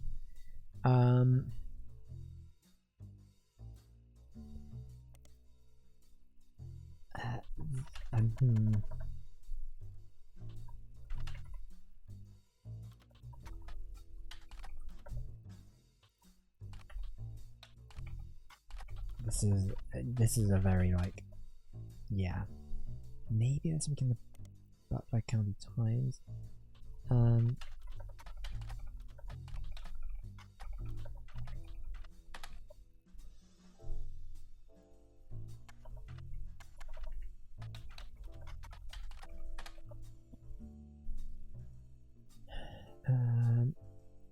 So I wanted that one.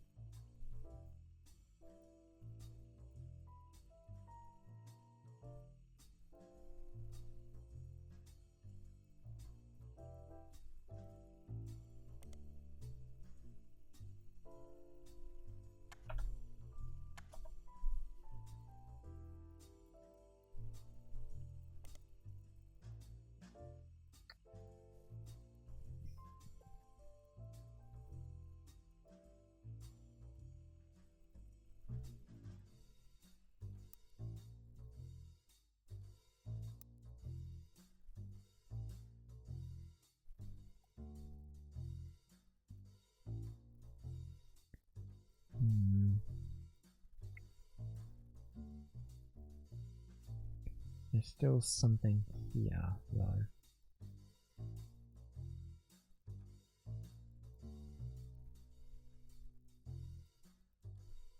And it might just be like that. The information they want to sort of like know.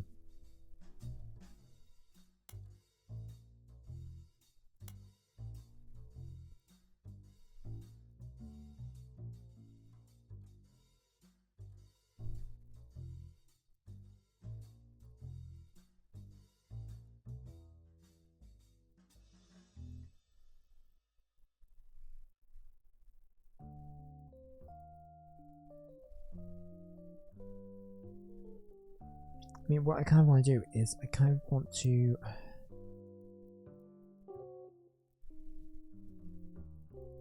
I also kind of want to look at the... because it said they left Butler County to open a restaurant in Boston. I would love to find an article or something that sort of shows that, but I have no idea where to start with that. Because I don't think, because Stephen and Kristen Garland don't show up if I search them. I don't think anyway. And obviously, like, searching Boston restaurant wouldn't be helpful, but I'm going to do it anyway because why not? Yep.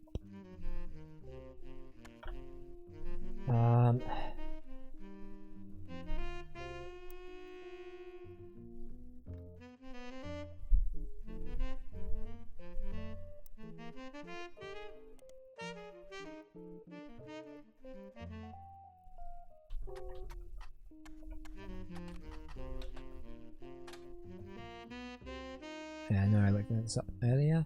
Persecution from Valentine's Day 1978.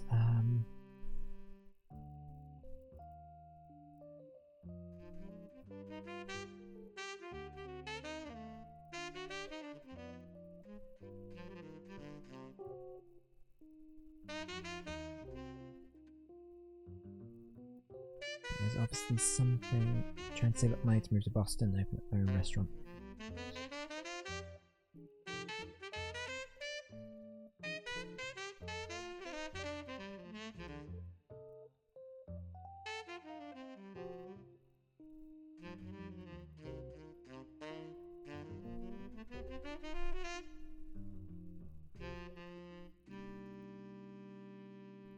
There's just something I'm...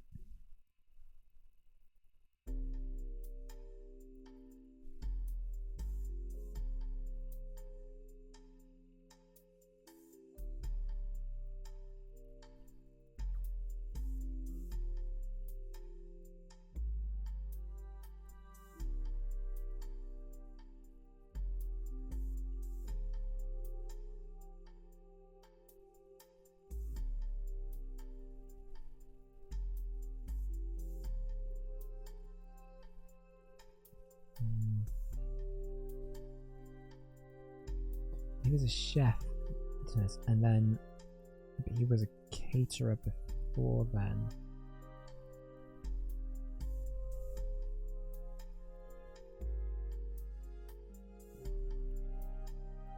Because the evidence says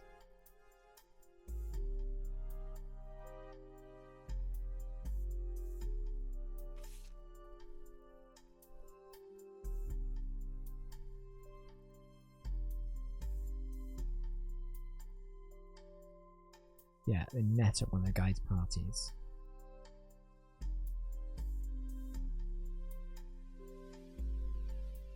So I guess...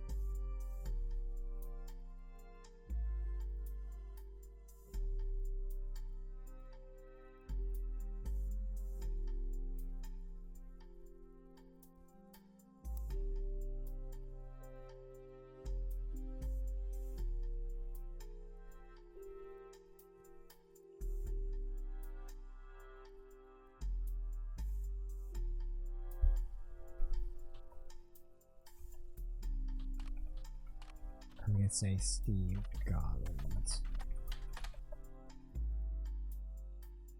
Okay, right, cool. Might be getting somewhere with this then. Mentioned in a couple of articles. First was an article about how he met his wife Christine and he worked in Ellis. Second to a few months later in 1978, studying his weekend cooking classes Gourmet for the Groovy. Brilliant. We learned that he's been giving lessons from his home kitchen for the last month, so we can keep an eye on his son. Third is from 1991, inside local author sued by Butler County resident. Seems local author by the name of Mark Zimmer was sued by Garland after Garland saw Zimmer promoting his book Kitchen Tales on television. His recipe book was partially plagiarized from the recipes Steve Garland would give his students during his cooking lessons before he moved. As I mentioned, although recipes are hard to copyright, Garland accompanied each recipe with a short fiction about how he learnt it. Usually doubles way to remember certain ingredients. Garland's bean salad, for example, involved making a tray with a gnome for some magic beans. Apparently these stories are found word for word in Zimmer's cookbook, in addition to additional stories that followed the same format.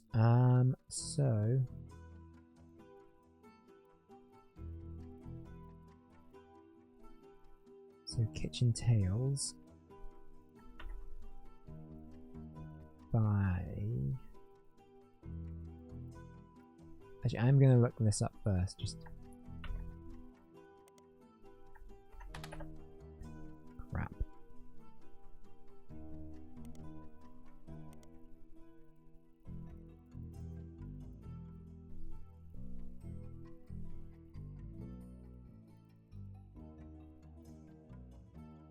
So was Mark Zimmer...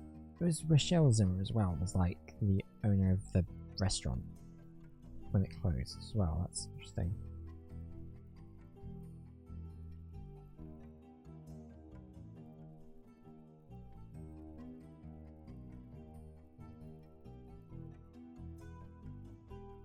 Anyway, so we need to do the search for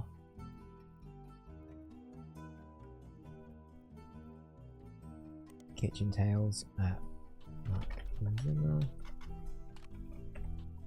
Kitchen Tales. The print, no copies available, re-releases Garnishing the Truth. Well, do you have that?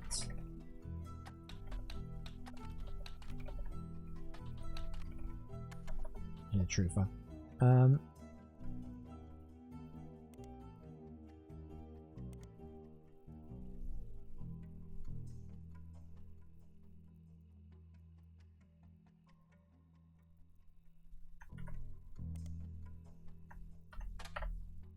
Garnishing the Truth is a cookbook credited to the Garland and Zimmer.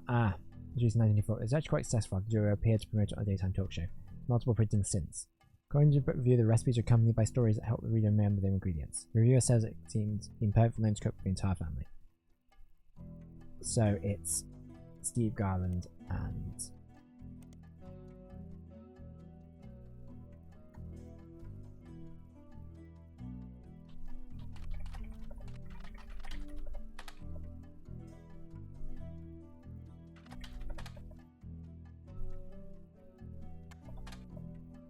there it is, brilliant. The instruction of this book is a series of acknowledgements from Steve. First is cuisine, thank you for everything. Your support means the world to me. You're the apple of my eye. Second is to James and Robert. James and Robert, you're becoming amazing men and incredible chefs, and I guess I'm a good teacher. So they are both chefs.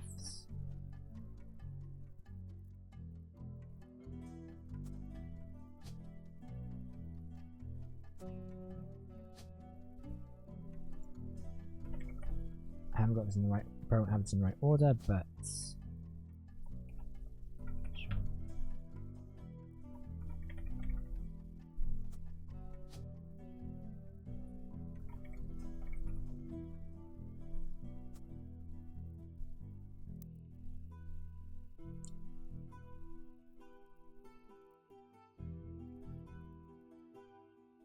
You're an amazing man, incredible chefs. I guess I'm a good teacher.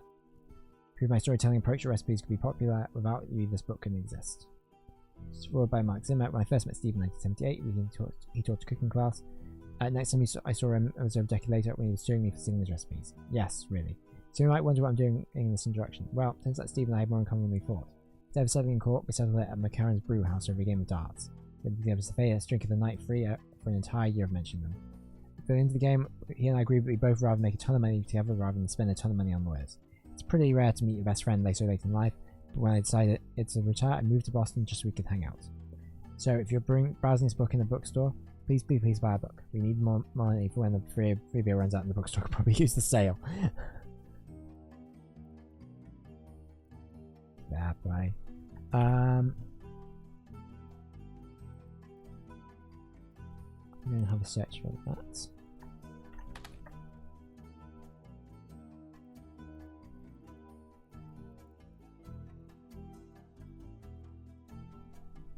Raspberry's Brew is a pub in Boston, Boston Naval website. Apparently the bar has been around for a long time.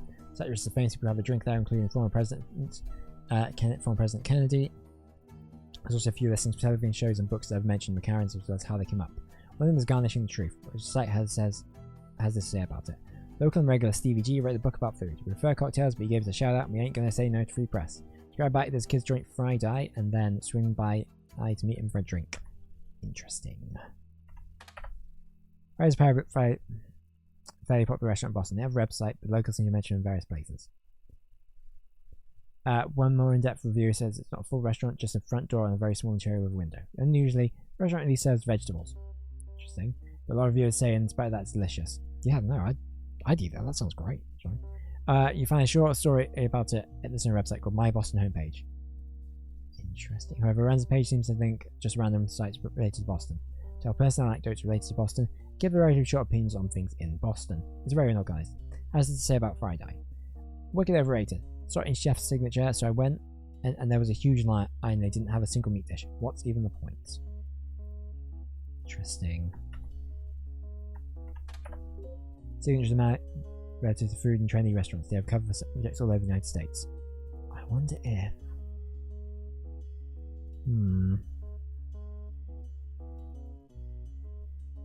And we want Friday.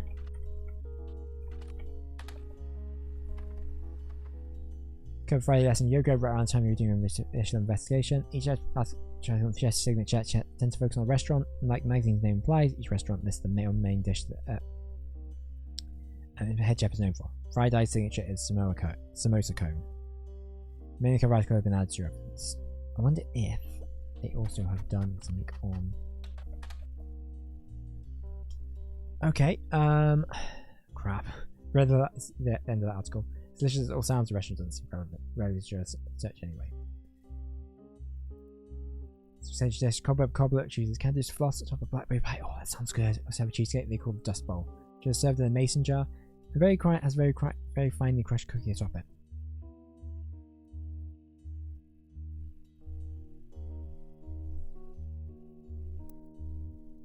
Right, let's have a look at this new evidence.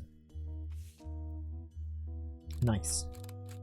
Can a vegetarian diet be trendy? God, I hope so. I've been living off it for the past 15 years.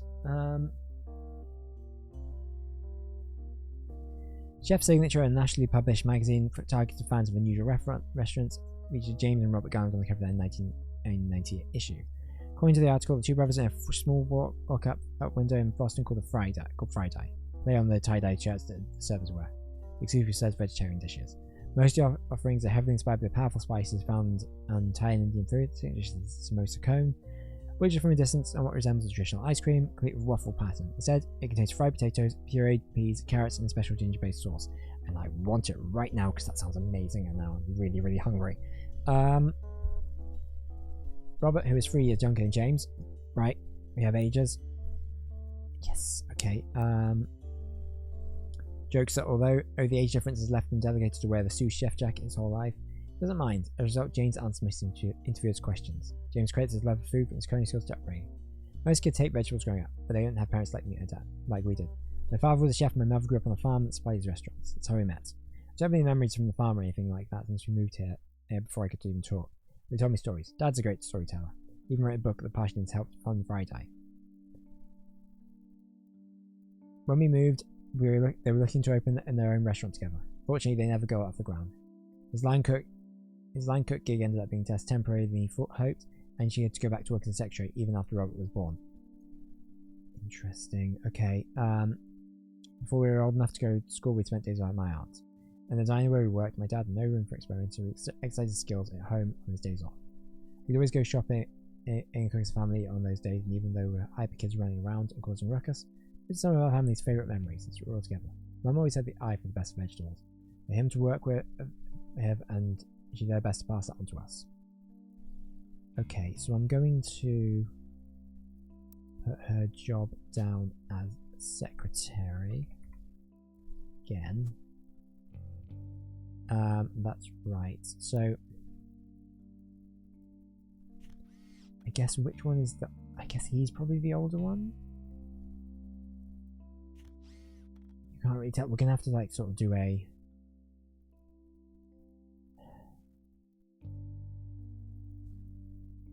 Okay,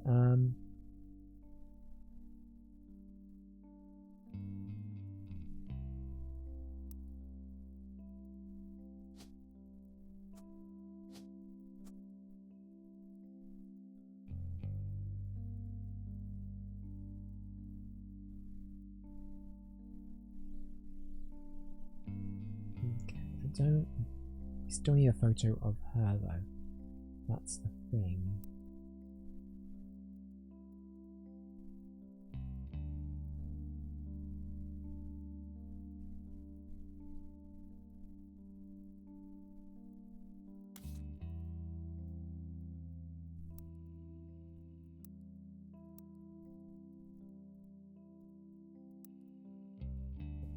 Okay,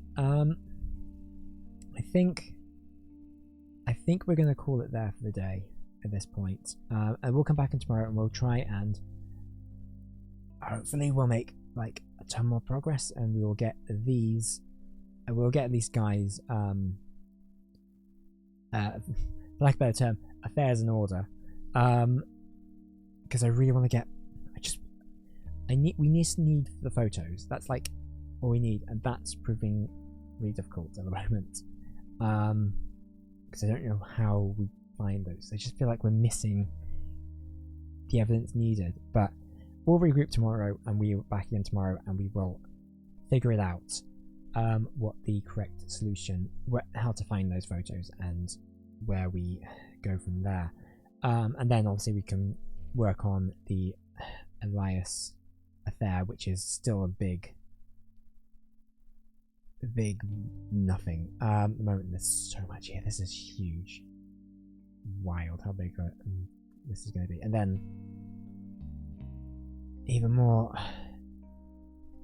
the miracle line is got to figure that one out as well. So we can get back to that. But yeah, so we've got more Roottree mania to go. Hopefully tomorrow we can get it sorted, because I'm really looking forward to doing some horror games and stuff in October. I mean, it'll probably just be one horror game, because I'm gonna have probably less streams than I'd like in October, if I'm honest. But we will see. It'll be good. We'll play some horror stuff. It'll be fun. It'll be spooky. We'll have a whale of a time. But we'll have to finish this first. So hope you can join me for the stream tomorrow, and thank you for joining me for the stream today. Whether you're joining me for the whole thing or anywhere in between, or only 5 minutes. I messed up the ending. Brilliant. Oh, it was going so well. It was going so well, guys. We almost had it. Anyway, thank you for joining me for the stream. See you tomorrow. And as always, au revoir, baby. See ya.